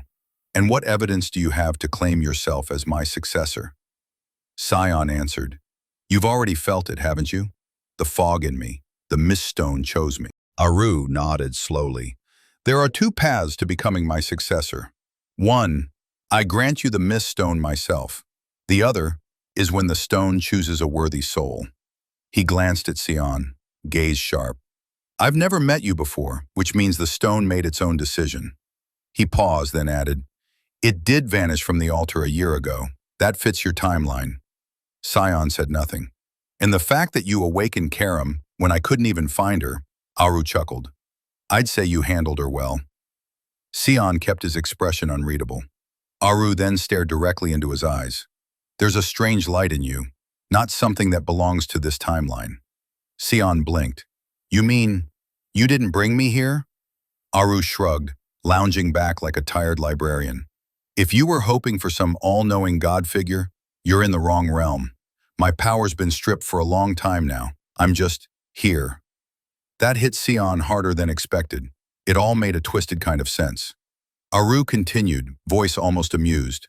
But hey, you came to me. A perfect successor just walked in. Less work for me. Sion sighed. Still lazy as ever, huh? Aru then eyed something beneath Sion's robe. You brought something annoying with you, he said dryly. Weren't satisfied with the demonic sword?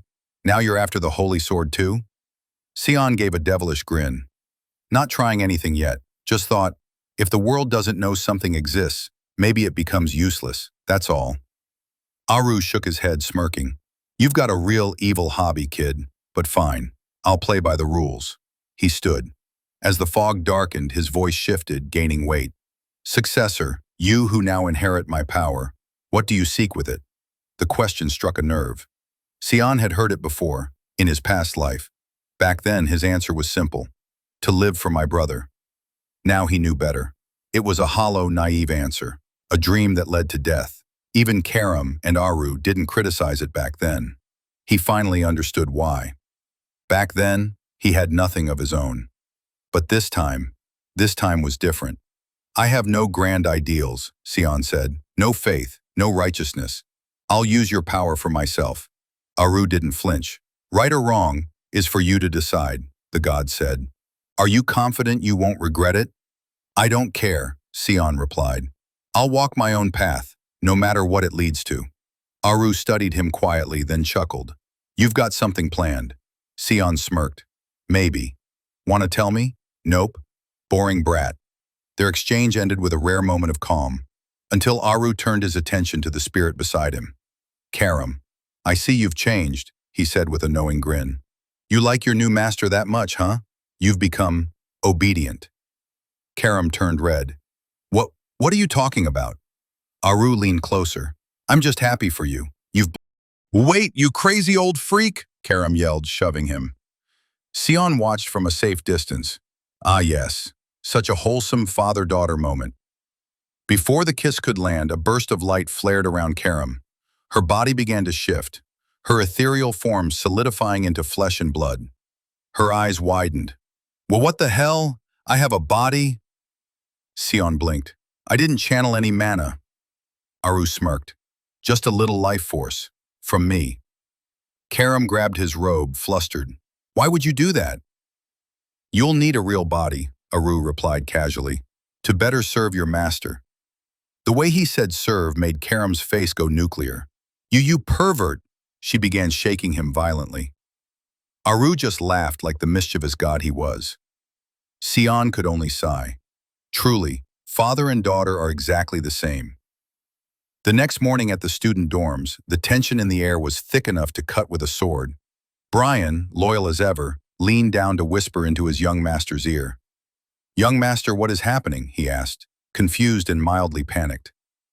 Sion sighed, his expression blank. I don't know. Let's just leave it. Brian couldn't just leave it, not when Sarara and Karam were engaged in a heated staring contest that made the entire dormitory feel like a battlefield about to erupt. Karam, irritated and fuming, grumbled about how inappropriate it was for an instructor to visit her student so early in the morning. She hinted that the others might start whispering about a special relationship between Sia and Cyan. Sarara shot back coldly, saying she only came to guide Cyan to the right path. Karam retorted that a Halm instructor ought to maintain decorum and distance. The tension snapped tighter. The two glared at each other like a tiger and a dragon, neither willing to back down. Their auras clashed, their hands inching toward their weapons.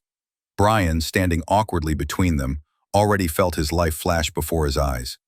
Cyan, tired of it all, muttered, I'm going for a walk, and left. Young master, wait, don't leave me with them, Brian whispered close to tears. Out in the streets, Cyan wandered through the bustling academy city, finally able to breathe freely. From a high platform, he gazed down at the town below. The faint metallic scent of blood reached his nose. He looked down to see a student pushed to the ground, coughing blood. The bullies surrounding him sneered. One of them conjured an orange mana marble in his palm. Open up. I brought you a snack, he said menacingly, trying to force it into the injured student's mouth. Stop! A voice rang out. A girl with regal posture stood firm. How dare nobles like you bully someone so shamelessly? The lead bully, Barrett Louis Mill, introduced himself smugly. He was the eldest son of the Duke of the Garum Kingdom. When he asked who the girl was, she introduced herself as Oren Saris, 5th princess of the Yusuf Empire. Barrett laughed, dismissed. He grabbed the injured student, wrapping an arm around his shoulders like an old friend. We were just playing around. Isn't that right? He asked. The student, fearful and shaking, responded, Yes, we were just playing. See, Barrett said, you're making a big fuss over nothing. Oren demanded to take the student with her. Barrett gripped her arm. You really don't understand, do you? The kid wants you to leave. He tried to intimidate her. You're just a weak little princess. Before anything else could happen, a swift kick launched Barrett away. Cyan stood in the clearing dust, his expression calm, though his eyes flashed with annoyance. Oren blinked in surprise. Cyan had appeared out of nowhere. But Cyan's eyes were not on Barrett. They were on the injured student. Lexus, he muttered in disbelief. A flash of memory hit him like a sword. In his previous life, at Klein Castle in the Harem Kingdom. He had dueled Lexis Clean, the continent's strongest swordsman. She was originally from the Yusuf Empire, but had defected and joined the Count Clean household.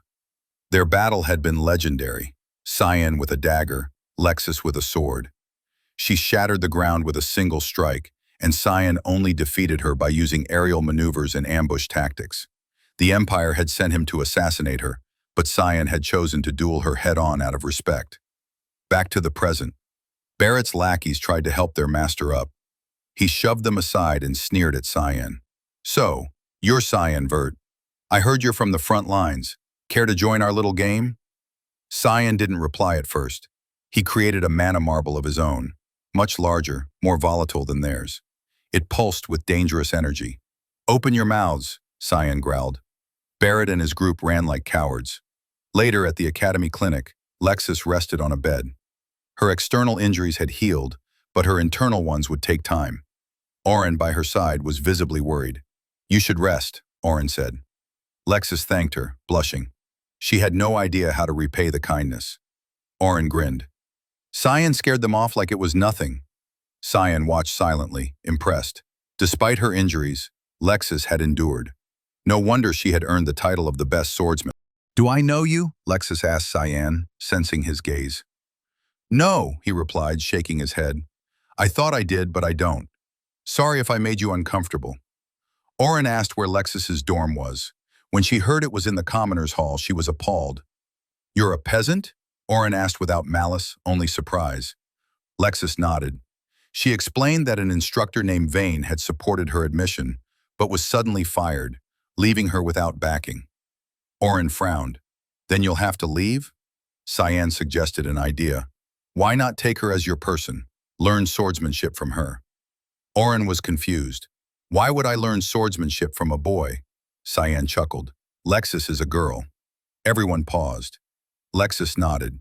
She explained that her appearance and clothes were for comfort, and it led to misunderstandings. Oren apologized profusely. Lexis told her it was okay. Then Oren asked, "Will you be mine then? My knight?" Lexis was touched. "Why me? I hate being alone, and you're strong," Oren said. Lexis vowed, "I'll be someone you can be proud of." "You don't need to thank me," Oren smiled. It was all Cyan's idea. When they turned to thank him, he was already gone. Cyan walked away silently. He'd done enough. Oren would take care of the rest. He finally understood why Lexis had left the Yusuf Empire in his past life. She had lost her mana because of Barrett Lewis Mill, the continent's best swordsman who never lost her mana before. She'd become even more difficult to face next time. But Cyan's mind was elsewhere. Earlier that morning, Sika had handed him a sealed envelope. Inside was his first purification mission as a mist. He remembered her words, "I believe in you." But Cyan knew better. She was bluffing. The mission was far too difficult for a novice. He stared at the paper with a dry laugh. Things are only going to get worse. Still, he felt something new stirring in him. Resolve. The path ahead was long, and the fog only getting thicker. So here we are, young Cyan, heart-thumping, palms sweaty. This was his first official purification gig as a mist. Of course, he remembered that whole pep talk from Sika. You know, the one where she said, "I believe in you," with the kind of expression that screams, "You're on your own, kid." Cyan wasn't buying it. Life's about to get complicated. And just like clockwork, before he could even start overthinking it properly, boom!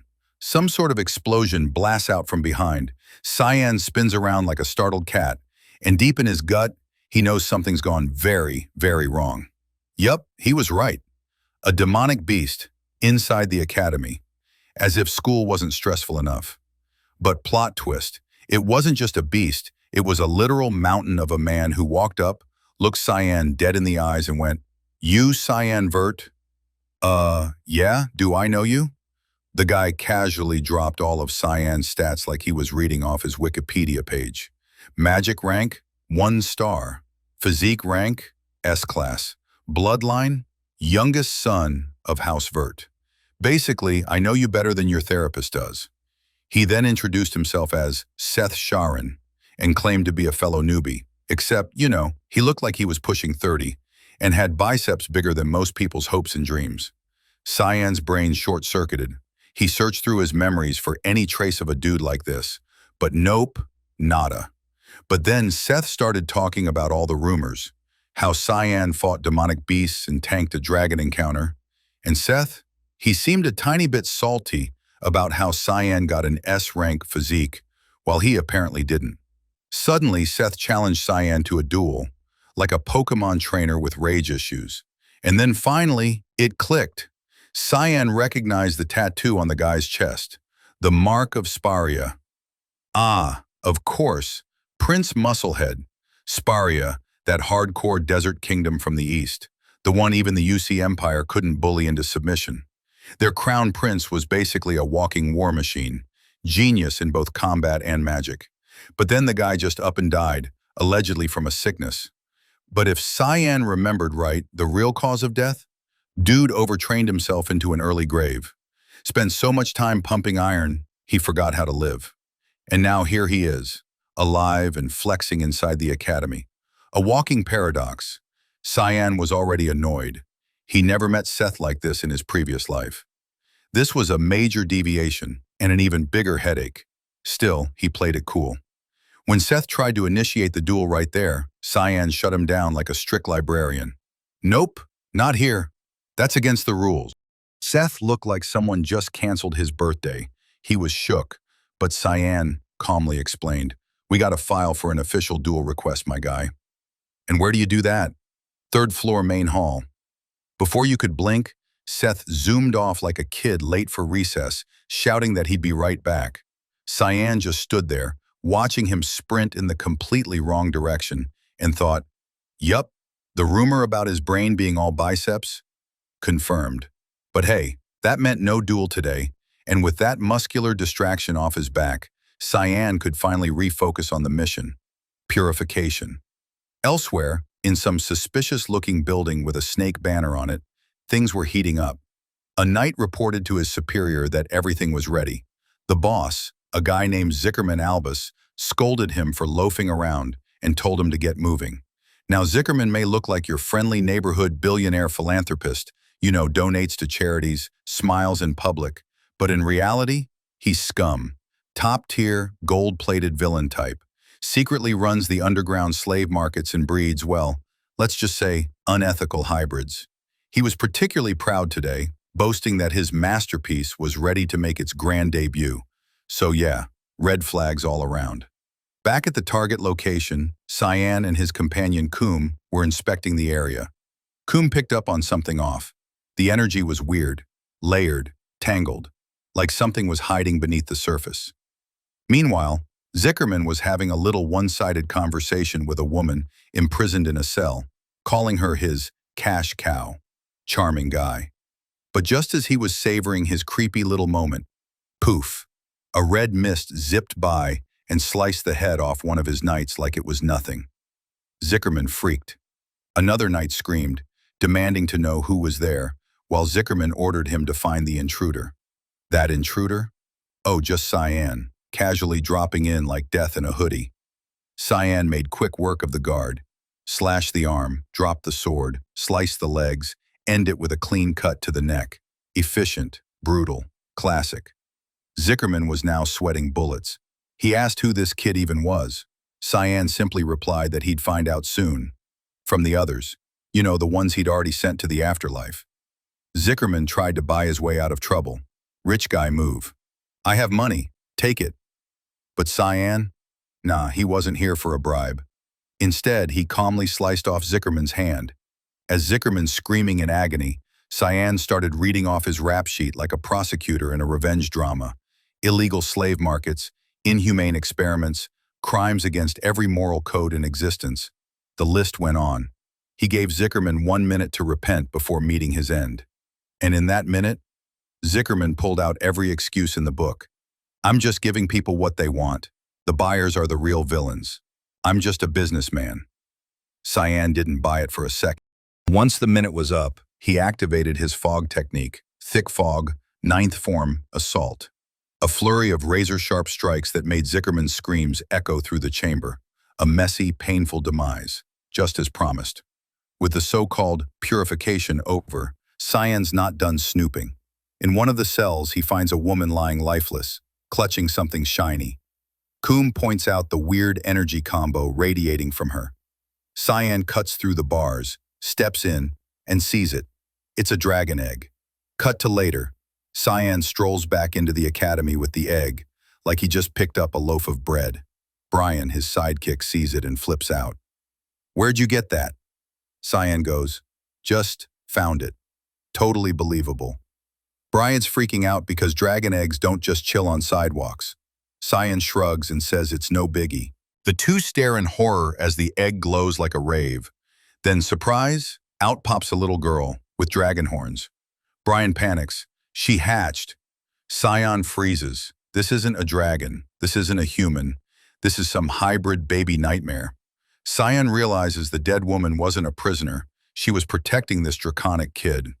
And now, the kid looks at Cyan and says, "Papa." Cyan's whole soul short-circuits. Coom bursts out laughing. "Congrats, you're a dad now." Flashback time. Coom had actually told him to take the egg during the mission. She figured if it landed in the wrong hands, chaos would ensue. Cyan agreed, but only because she said it wouldn't hatch. Cue dramatic irony. Coom admits she's never actually seen a dragon egg hatch post-orphaning, so this is new territory. Meanwhile, Cyan's surrounded by a dark aura of rage. "You said it wouldn't happen."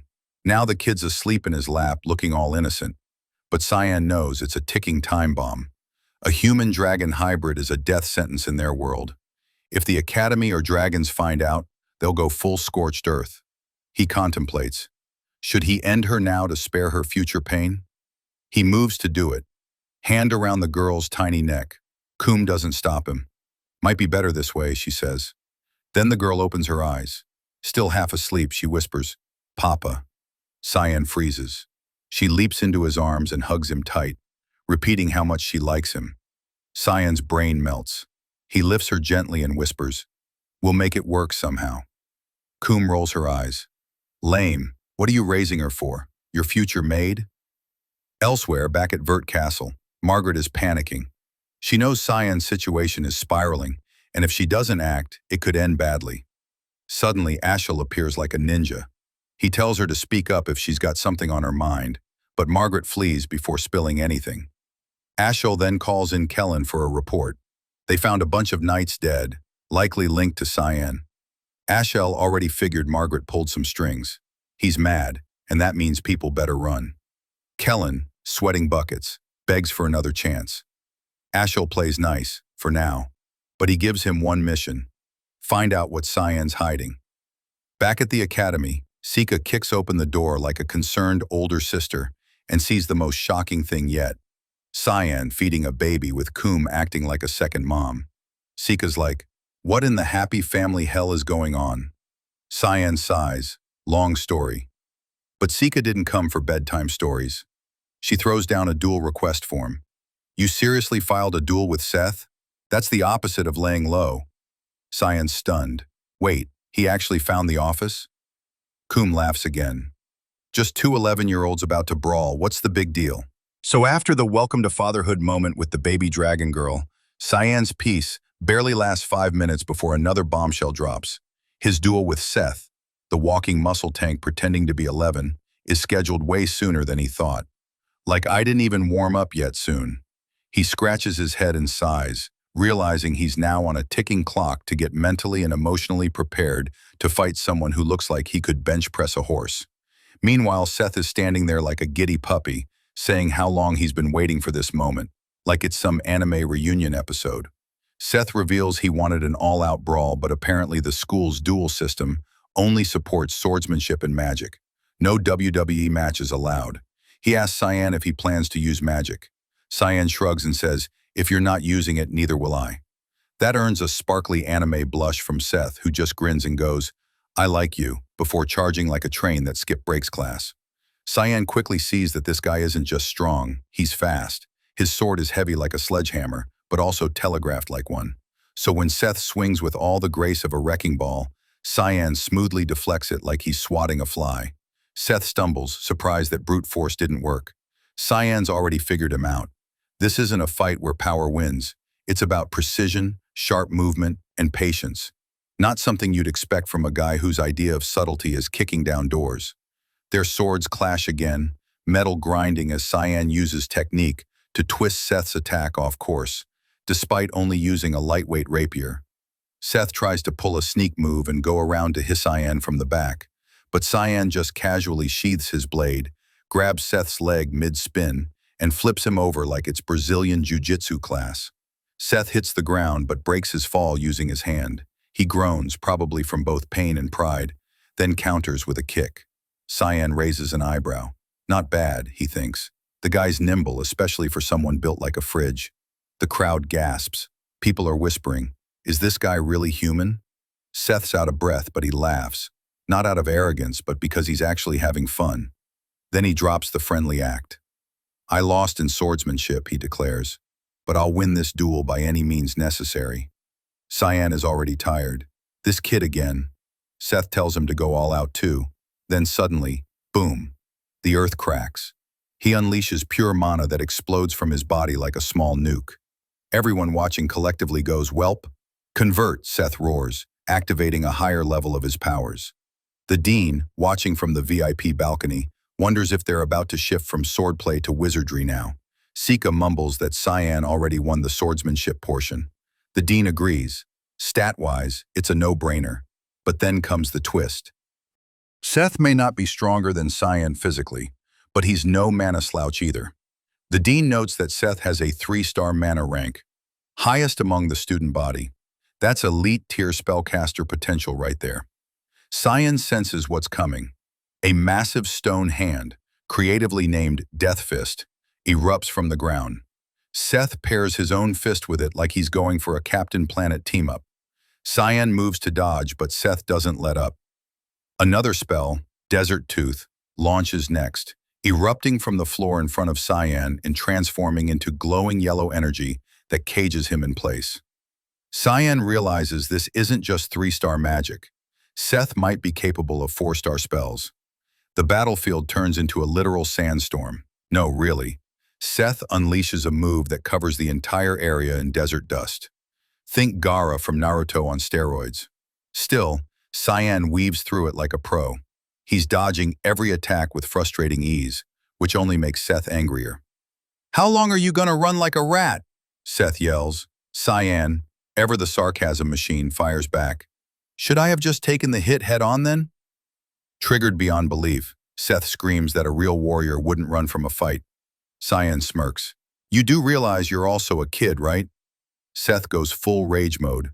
"Shut up!" And boom! Sandstorm explodes across the arena.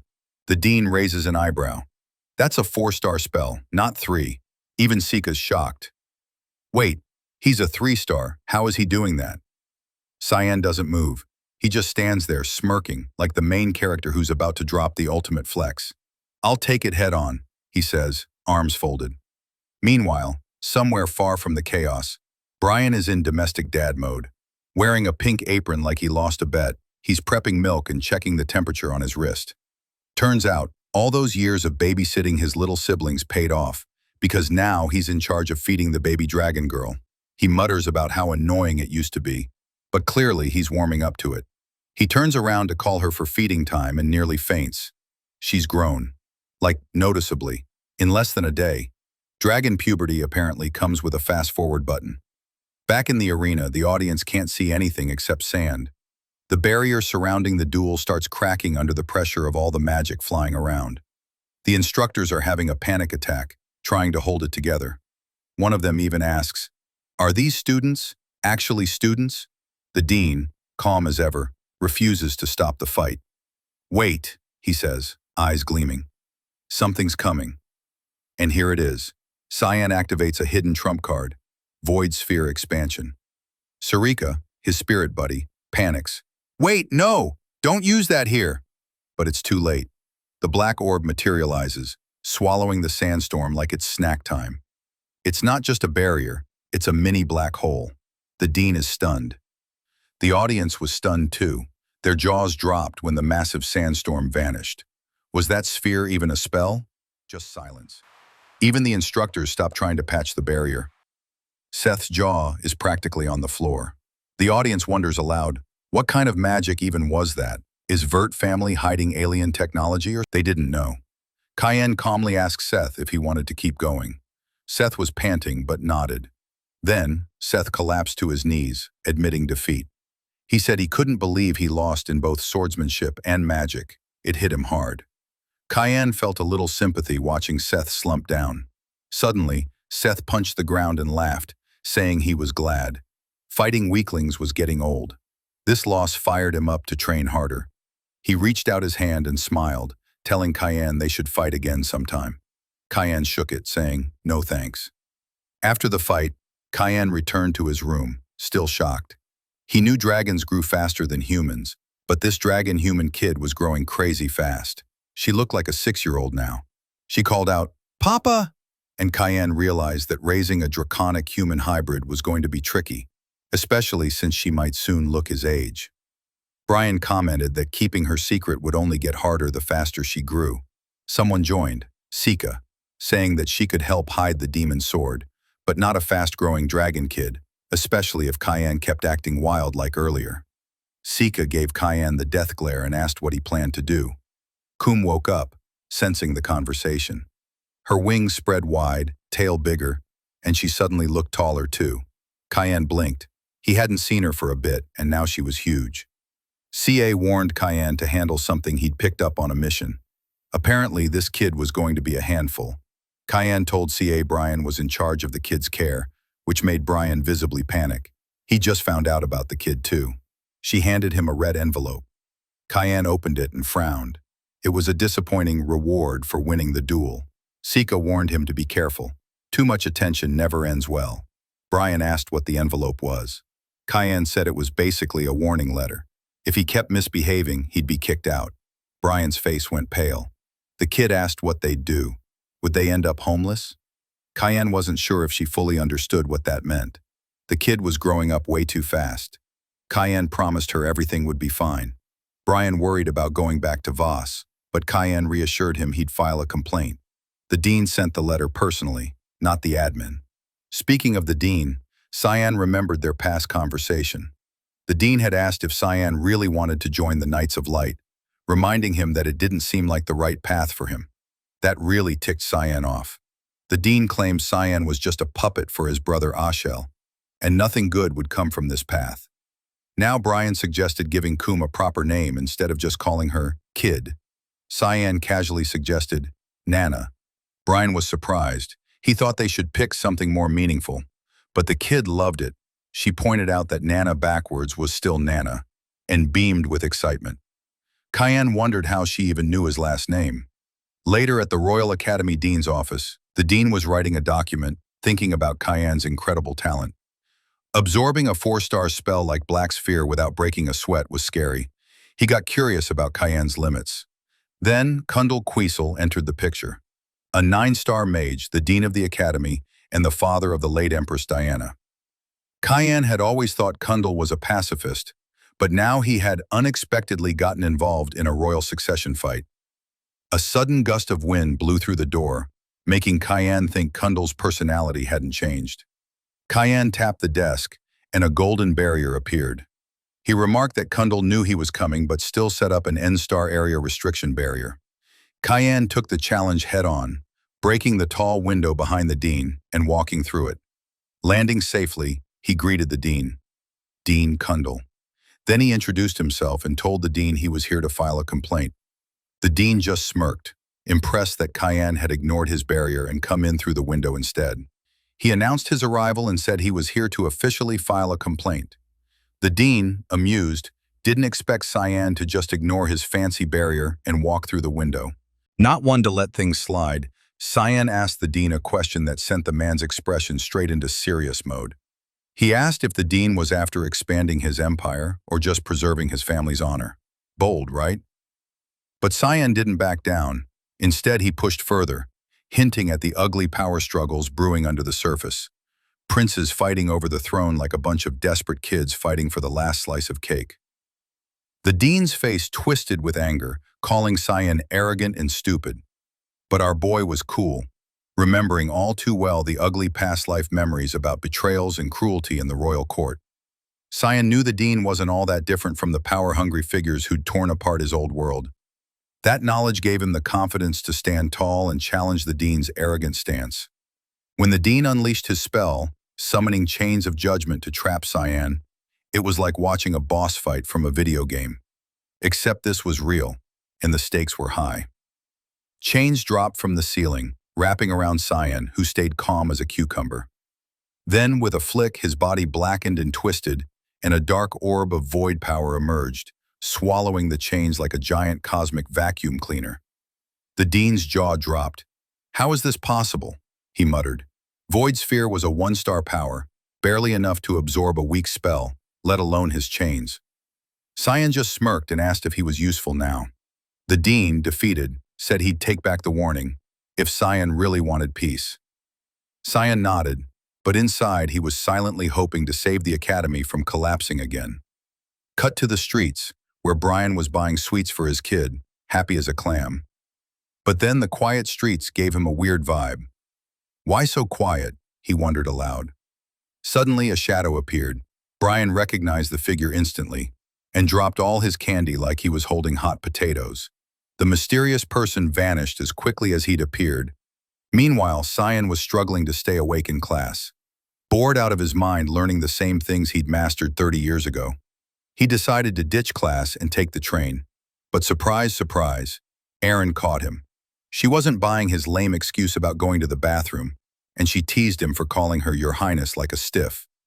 The banter was light, but full of that unspoken tension between a princess and her friend who refuses to treat her like royalty. Their chat was interrupted when Ain's name was called. Ain trembled but quickly composed herself to greet two visitors, Pavan and Noroyan, representatives of the Neelis family. These two were the definition of high and mighty, treating Ain like a commoner until they realized Cyan was nearby. Suddenly, their attitude switched from icy to friendly, trying to suck up to Cyan like he was the golden ticket. They invited him to parties, acted all buddy-buddy, and straight up excluded Ain. The arrogance was thick enough to cut with a sword. Lexus noticed the power play and asked Ain if those guys were really princes. Ain confirmed, but Cyan just rolled his eyes at all the royal politics, knowing full well how cutthroat it could get. He assured Ain that those princes were just scared of her potential and were trying to keep her down. Ain blushed, clearly surprised by the compliment. Back at his dorm, we can see that Nan is sleeping peacefully on the bed.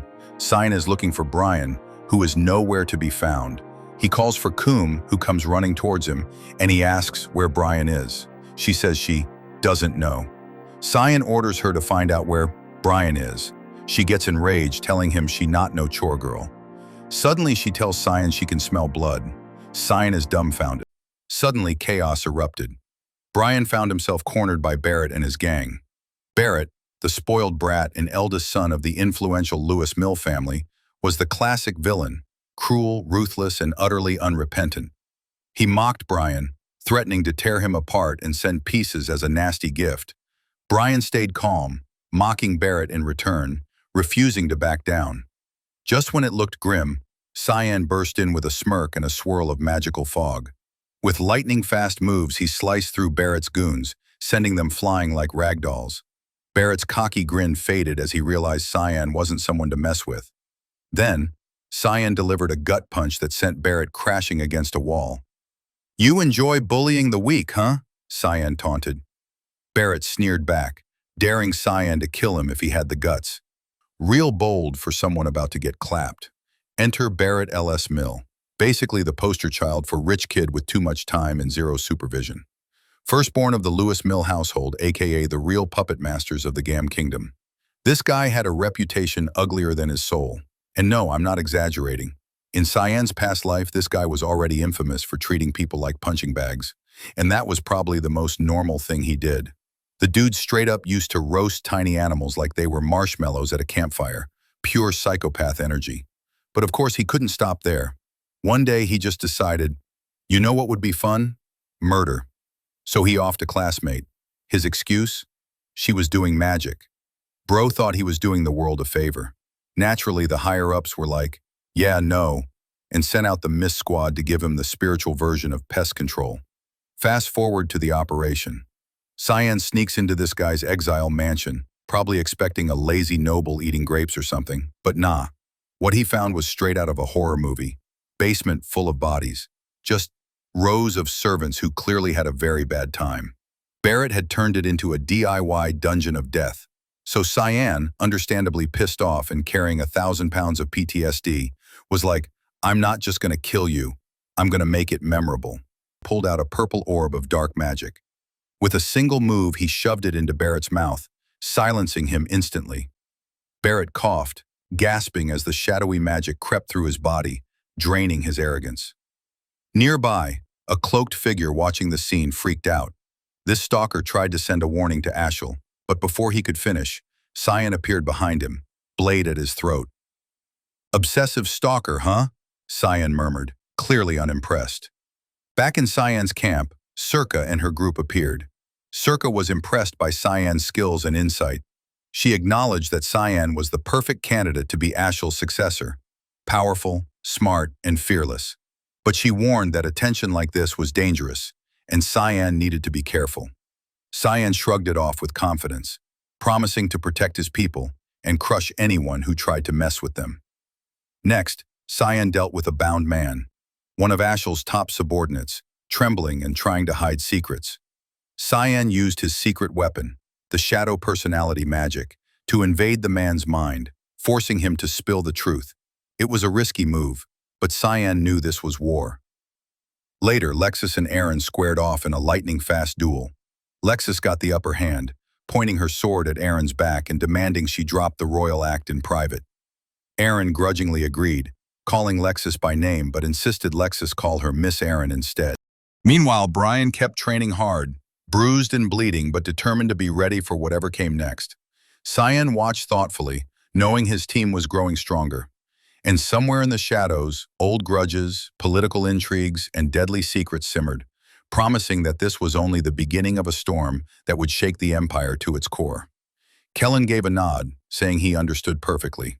Cyan's mind briefly flashed back to Kellen's eyes from before. Those eyes were overflowing with loyalty, so strong and unwavering, it almost felt overwhelming. But Cyan believed things would work out all right. They had to. Just then, Eren came strolling over, her usual confident grace lighting up the scene. She looked at Cyan and asked if he was here to train alongside his guardian knight, Brian. Something had shaken the academy a week ago, and it wasn't your average playground spat. Cyan's eyebrows twitched. He wondered if she was talking about that strange mess with Barrett, the guy who'd been found outside the nurse's office, looking like he'd been through a blender. He was beaten so badly he couldn't even remember who did it. Not that he didn't want to tell. It was just that his magic was completely shot. The poor guy was done for. Cyan glanced over at Lexus, expecting her to break into a grin, maybe even feel a little victorious that Barrett was out of commission. But instead, her reaction was off. Not quite what he expected at all. Before anyone could say more, a sudden, unexpected shout pierced the air. "Papa!" Everyone turned in unison, jaws dropping to the floor. From seemingly nowhere, a small figure was tumbling down from the sky. It was Nana. Brian and Cyan exchanged stunned glances. They'd left Nana in the care of Karam earlier, who, as it turned out, was now sound asleep, completely oblivious to the chaos unfolding around him. Eren caught Nana midair with surprising ease. The princess looked utterly confused, blinking at the sudden appearance. Nana, on the other hand, was all smiles, gleefully yelling she'd found her papa. Ain watched the whole thing, utterly baffled. Cyan tried to ignore the noise, hoping Nana would stop calling him Papa, but the kid was relentless, even pointing straight at him, like he was the only thing that mattered in the world. In her mind, Ain was spinning wild theories. When did this happen? Who was Nana's mother? How the heck had Cyan pulled this off? Cyan dodged her questions like a pro, shifting attention to Gaz before Ain could dig any deeper. Eventually, Ain accepted the situation, feeling a bit relieved that Nana wasn't really Cyan's kid, thank goodness. Inside, Cyan was quietly panicking. Should I blackmail myself for this? He thought nervously. Brian shared the same anxious vibe. They both worried what would happen if the academy found out about Nana. There was no way she'd be allowed to stay. Aaron promised Cyan she wouldn't spill the beans, which took both him and Brian by surprise. Cyan blinked, then asked, "Are you serious?" Aaron nodded firmly.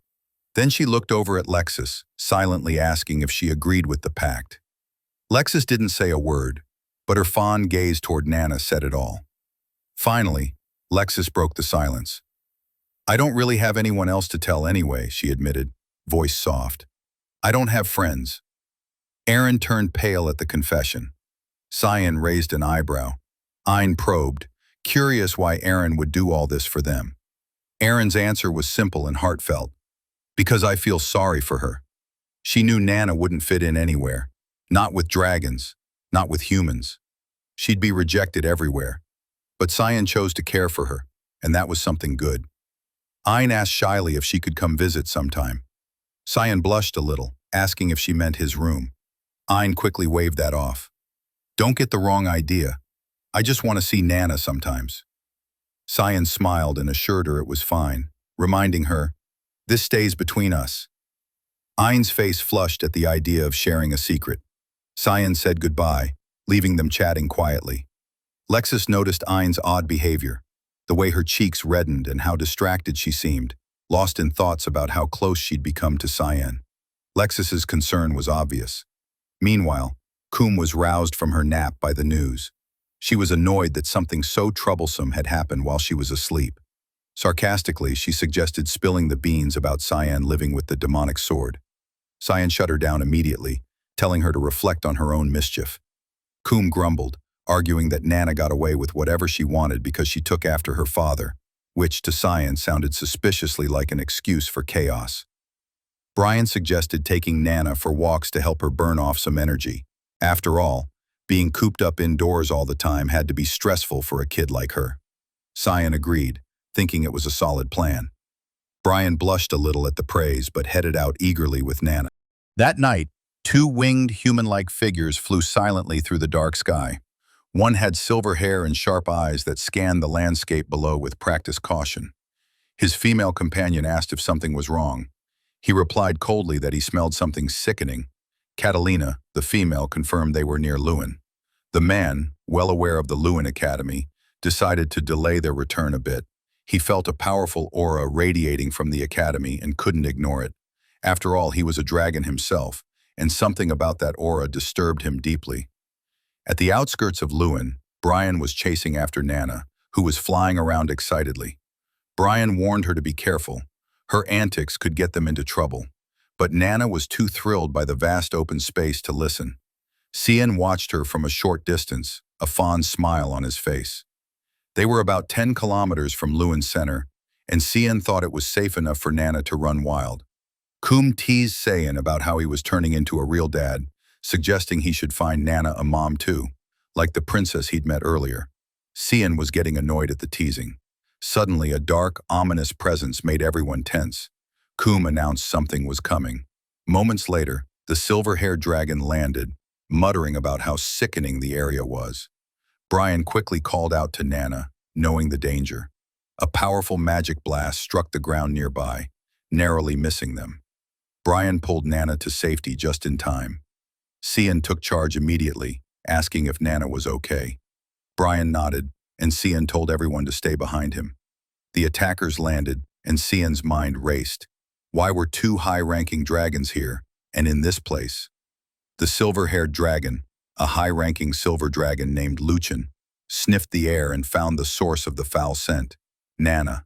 His female companion, a red dragon named Catalina, shared his disgust. They demanded to know if Cyan was the owner of the halfling, and also noticed his demonic sword. Coom wasn't having it. She shot back at them for treating Nana like an object. Catalina snapped at Coom, telling her to shut up and called her an inferior being who degraded herself by becoming a human slave. Coom was fuming, and Catalina was downright furious, looking ready to launch herself at them. But Luchan calmly raised a hand, halting her rage. He told everyone he wasn't interested in wasting energy fighting weaker beings. Still, he demanded they hand over the halfling, Nana. Nana's eyes widened in fear, and Brian instinctively wrapped his arms around her, shielding her from the looming threat. Luchan sneered, saying a half-dragon, half-human like Nana was a perfect specimen for experimentation. He coldly offered to leave them alone if they just surrendered her. But Sion wasn't having any of it. Without hesitation, he snapped, "Shut up." That simple command set Luchan off, who asked in disbelief, "What did you just say?"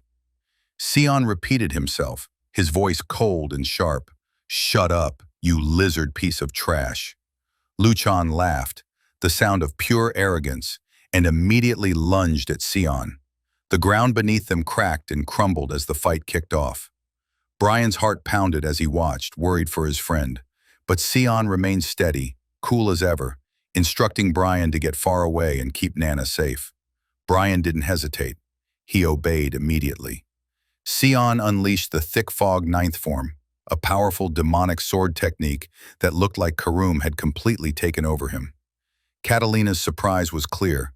Even Luchan acknowledged this wasn't just any fight. He scoffed at Sion, dismissing him as an inferior human, but clearly, he underestimated just how fast and deadly Sion really was. The battle escalated quickly. Sion's sword clashed with Luchan's defenses, sparks flying. Luchan launched a shockwave, summoning a massive magic circle above Sion, which burst with blinding light, striking down with a devastating beam that tore a hole in the ground. But Sion emerged right in the center, unfazed. Then, like a ghost, Sion appeared behind Luchan, delivering the thick fog third form, Fog Glide, followed by a flurry of attacks, Fog Sword Rushing, and Fog Storm. Catalina joined the fight, but Luchan ordered her back. She simply couldn't match his strength. Confident in her defense, Catalina conjured a barrier fueled by a millennium of mana, a dragon's barrier so strong it was supposed to be unbreakable by any human, especially one with a lifespan barely touching a few hundred years. But Sion had other plans. With a technique called Fog Sword 8 Fluttering Petals, he shattered her barrier like it was glass.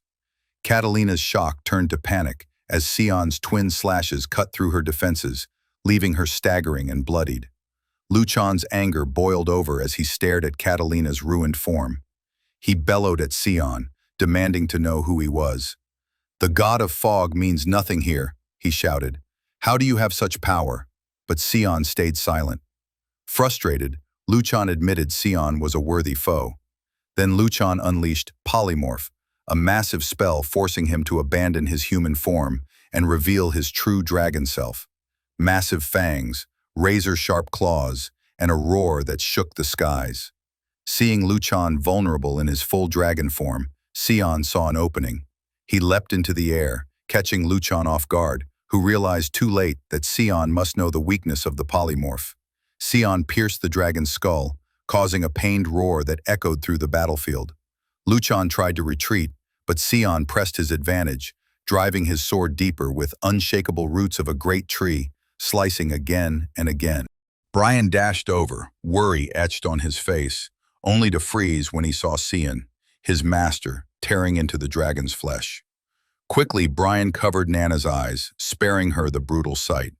Sion, already feasting on the dragon's meat, offered some to Brian, who declined. Nana begged for some, but they both refused. Meanwhile, far away, Ashel was listening intently to Kellen's report. Kellen explained that an unknown force was backing his brother, and their informants had been wiped out by this mysterious power. Ashel found it odd. Kellen seemed different, less desperate, more controlled. After the report, Ashel stared at Kellen, clearly testing him, doubting his loyalty. Kellen bowed deeply, placing a hand on his chest, and wished Ashel the blessing of Lumel. This pleased Ashel, who reassured Kellen the test was just a routine check. As Kellen left, he reminded himself to tread carefully. Once Ashel's suspicion fully bloomed, there would be no easy escape. At the castle door, Kellen found a woman waiting, Cyan's maid, Emily. Ashel had called her, and when Kellen asked what she was doing there, Ashel cut in, introducing himself and confirming Emily's identity. Emily blushed at Ashel's warm smile. Ashel asked her for a favor, and Emily, clearly smitten, agreed. Back at the castle, news spread that Luchan and Catalina had vanished after manifesting their devastating powers near Lewin. One report said traces of their destructive battle had been left behind, enough to shatter the dragon's mana stone, a feat only the most powerful could achieve. It was surprising, considering both dragons were above 8 stars. Only someone wielding dark elemental powers could pull it off. Now the dragons all nod solemnly, and a name comes up. Kundal Quazel. Yeah, sounds like a villain straight out of a fantasy villain bingo. But here's the catch. Kundal doesn't actually have dark elemental powers. So the dragons collectively scratch their heads and start thinking, who the heck did this then? Enter Cyan Ver, the lone dark elemental user in the Royal Academy. And rumor has it, this guy not only survived a brutal attack by the terrifying devil dragon out on the front lines, but might just be connected to the demise of those dragons, Reynold Crimson and Zickerman Albus. These two weren't just random dragons. They were the ones running operations to gather test subjects and Materians for the dragon faction. Naturally, suspicion falls on our boy. The dragons decide they need eyes on him, so they assign Lunov Rainreaver the task of making one of the dragon's granddaughters cozy up to Cyan. In dragon speak, a waifu candidate. Talk about high-stakes matchmaking. Cut back to the Royal Academy's royal dorms where things are a little less intense but equally adorable. Erin, our enthusiastic princess, surprises everyone by whipping out a fancy cake crafted by the palace chefs. The kind of cake that could make even a dragon drool. Nana, the little one who's basically the definition of too cute for her own good, is already practically drooling over it, and Erin's not done yet. Nope, behind her is a literal mountain of presents. Nana's eyes nearly pop out of her head. Meanwhile, Cyan's watching the chaos unfold and thinking, we gotta keep a low profile here. If those dragons catch wind that Nana's around, we're looking at another potential ambush, and nobody wants that kind of trouble. Determined to keep his people safe, Cyan is ready to stand up and fight. He's decided to live life on his own terms and fully intends to mess up Ash's evil plans for good. Erin catches Cyan smiling to himself and, naturally, wants to know what's so funny. Our boy just grins and says he's got a nice thought. The mystery remains, but you can bet it's something that'll make Ash's day worse. Shift scene to the Vert residence garden, where Lannel sees, the first prince and all-around snob, is casually chatting with Ashel. Lannel remarks that it's been ages since he last saw Ashel, and the way he talks about him, you'd think Ashel was some sort of royal plant sitting in the corner getting no sunlight. Ashel smiles politely, crediting his survival to King Llewell's support. But Lannel's not letting him off easy. He asks how long Ashel plans on rotting away in the estate in the middle of nowhere. Oof, harsh. Turns out Ashel's been worrying about his sister Alice. No clue where she's been or what she's been up to, and the mystery has him on edge. Lannel pushes that maybe Ashel's really worried that Alice might mess up Ash's grip on power. Cue the dramatic side-eye from Ashel. The conversation then veers into royal politics, with Lannel spilling some serious tea. Cyan is on the king's radar to the point where the old man is actually considering an engagement between Cyan and Ain. Yep, you guessed it, the waifu candidate. Lannel's baffled by the king's obsession with protecting his useless little garbage daughter, but Ashel calmly reminds him that the more attention Ain gets, the more useful she becomes to their plans. Power moves, folks. Enter Boris Lelm, the shiny new jewel in the Night Squad. For those who remember, Boris was the guy who tangled with Cyan way back at the start of the story. He's the one Llewell found while scouting the slums and brought into the fold. Now Boris is officially the Guardian Knight status upgrade, and everyone's watching. Fast forward 2 years. Yeah, a time skip. Cyan has been flying under the radar, adjusting to academy life like a pro. Alice, on the other hand, has returned from a year-long journey that sounds less world traveler and more self-discovery montage. She knocked on the headmaster's door, who was surprised to see her but pleased nonetheless. Alice spills the beans that she spent a year in a place called Fua, a spot that definitely doesn't welcome humans with open arms. She took a full year to get used to the place, but the real kicker was her quest for harmony, a mysterious concept the headmaster had mentioned before. It sounds like the kind of spiritual mumbo-jumbo that leads to life-changing realizations. The headmaster picks up on the signs that Alice has made a big decision. She's joining the Knights of Light, a prestigious group tasked with upholding justice and light, It means she's continuing her family's legacy, stepping up to the plate to carry the torch. Alice is also worried about her younger siblings, especially Cyan, who she thinks is a shy kid, a description that makes the headmaster chuckle. Because from what he's seen, Shy isn't the word he'd use. Suddenly, Cyan strolls in, overhearing the conversation, and throws a cheeky jab. Hey, I'm not shy. He grins, telling Alice she's being unfair. She's shocked to see Cyan grown up and confident. Definitely not the kid she remembered. The trio, Cyan, Alice, and Brian, take a stroll around the academy grounds. Alice comments on how much Cyan has changed physically. He's now her height and growing. And Cyan teases her that maybe she's the one who shrunk. But then the mood gets a bit serious. Cyan recalls July 2nd, year 988, the last day he saw his sister alive in his past life. That memory hangs heavy in the air. Alice wonders why Cyan didn't go home for 2 whole years. Cyan's got plenty of reasons. Ashel's presence makes the place dangerous. The Duke's wife is basically out to get him, and his father is too busy looking the other way. Going back? Yeah, that's basically a death wish. Alice asks if Cyan's friends are helping him through it. Cyan mentions Cray, but he's not exactly the friendly type. In fact, Cray once tried to kill him. Alice pales at the news. Brian, ever the guardian knight, backs up Cyan's story, adding that he's witnessed it firsthand. Alice then finally understands why Brian's always tailing them around. Now Alice? She's mad. Like fiery rage kind of mad. But Cyan tries to calm her down. Next thing you know, Alice pulls Cyan into a tight hug, and the waterworks start flowing. Big, emotional tears falling as she tells him not to bottle everything up inside. Brian, Cyan's stoic guardian knight, watches all this with misty eyes. Even he's touched. Alice finally lets go of the hug and tells Brian she wishes she could stay longer, but she's got somewhere she needs to be. She tells him to take care of himself while she's gone, and Brian's all flustered because, well, Alice hugged him. Can you blame the guy? Meanwhile, Cyan is throwing Brian a death glare like, don't get any ideas, bro. Brian's thinking, hey, I didn't even do anything, as the sun sets and Cyan waves Alice goodbye. Flashback time. We're thrown back to the Duke's house where young Cyan is taking a beating. Cran's got a wooden sword and is mercilessly taunting him, calling him an orphaned, insert insult here. Yeah, super charming guy. Cyan tries to block the blows but ends up flat on his butt. Tian, poor guy, begs Cran to stop, saying he's already won, but Cran's having way too much fun smacking Cyan around to care. Suddenly, a sharp voice cuts through the chaos.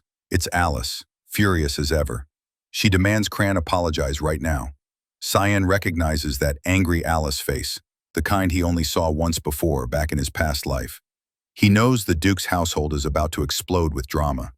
Cyan's thinking to himself that Alice really needs to know the ugly truth about her family so he can protect her from the disaster headed their way. Because trust me, it's not going to be pretty. Back to the present, a letter arrives for young Master Cyan. He asks Brian where they came from. Brian says one's from the academy and the other's from the janitor.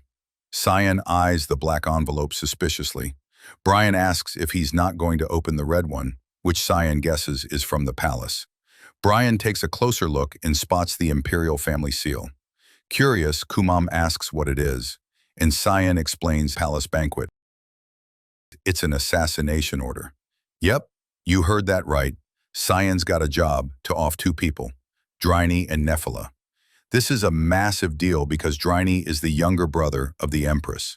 Talk about stepping into the lion's den. Kum asks if Cyan's going to attend the palace banquet. Cyan confirms, saying he's got other business there too. He remembers that in his past life, someone else was assigned this mission. Now it's on him. Cyan's convinced the palace likes to toy with him, but it's annoying as hell. Kum teases Cyan about the letter being from Princess Ain, basically joking it's a love letter. Cyan just shrugs it off, no reaction. Instead, he uses his demonic sword restriction skill and puts Kumam face down on the floor, telling everyone to start prepping for the palace event. Meanwhile, Nana pops out and tells Papa she's hungry. Brian nearly panics. Cyan asks what's wrong, but is totally shocked when he sees Nana. The little baby dragon has grown so much in just 2 years. Gone is the cute little ball of fluff, replaced by this towering creature. All right, nerds. Hope your eyeballs had a good time. Smash that feedback button like it owes you money.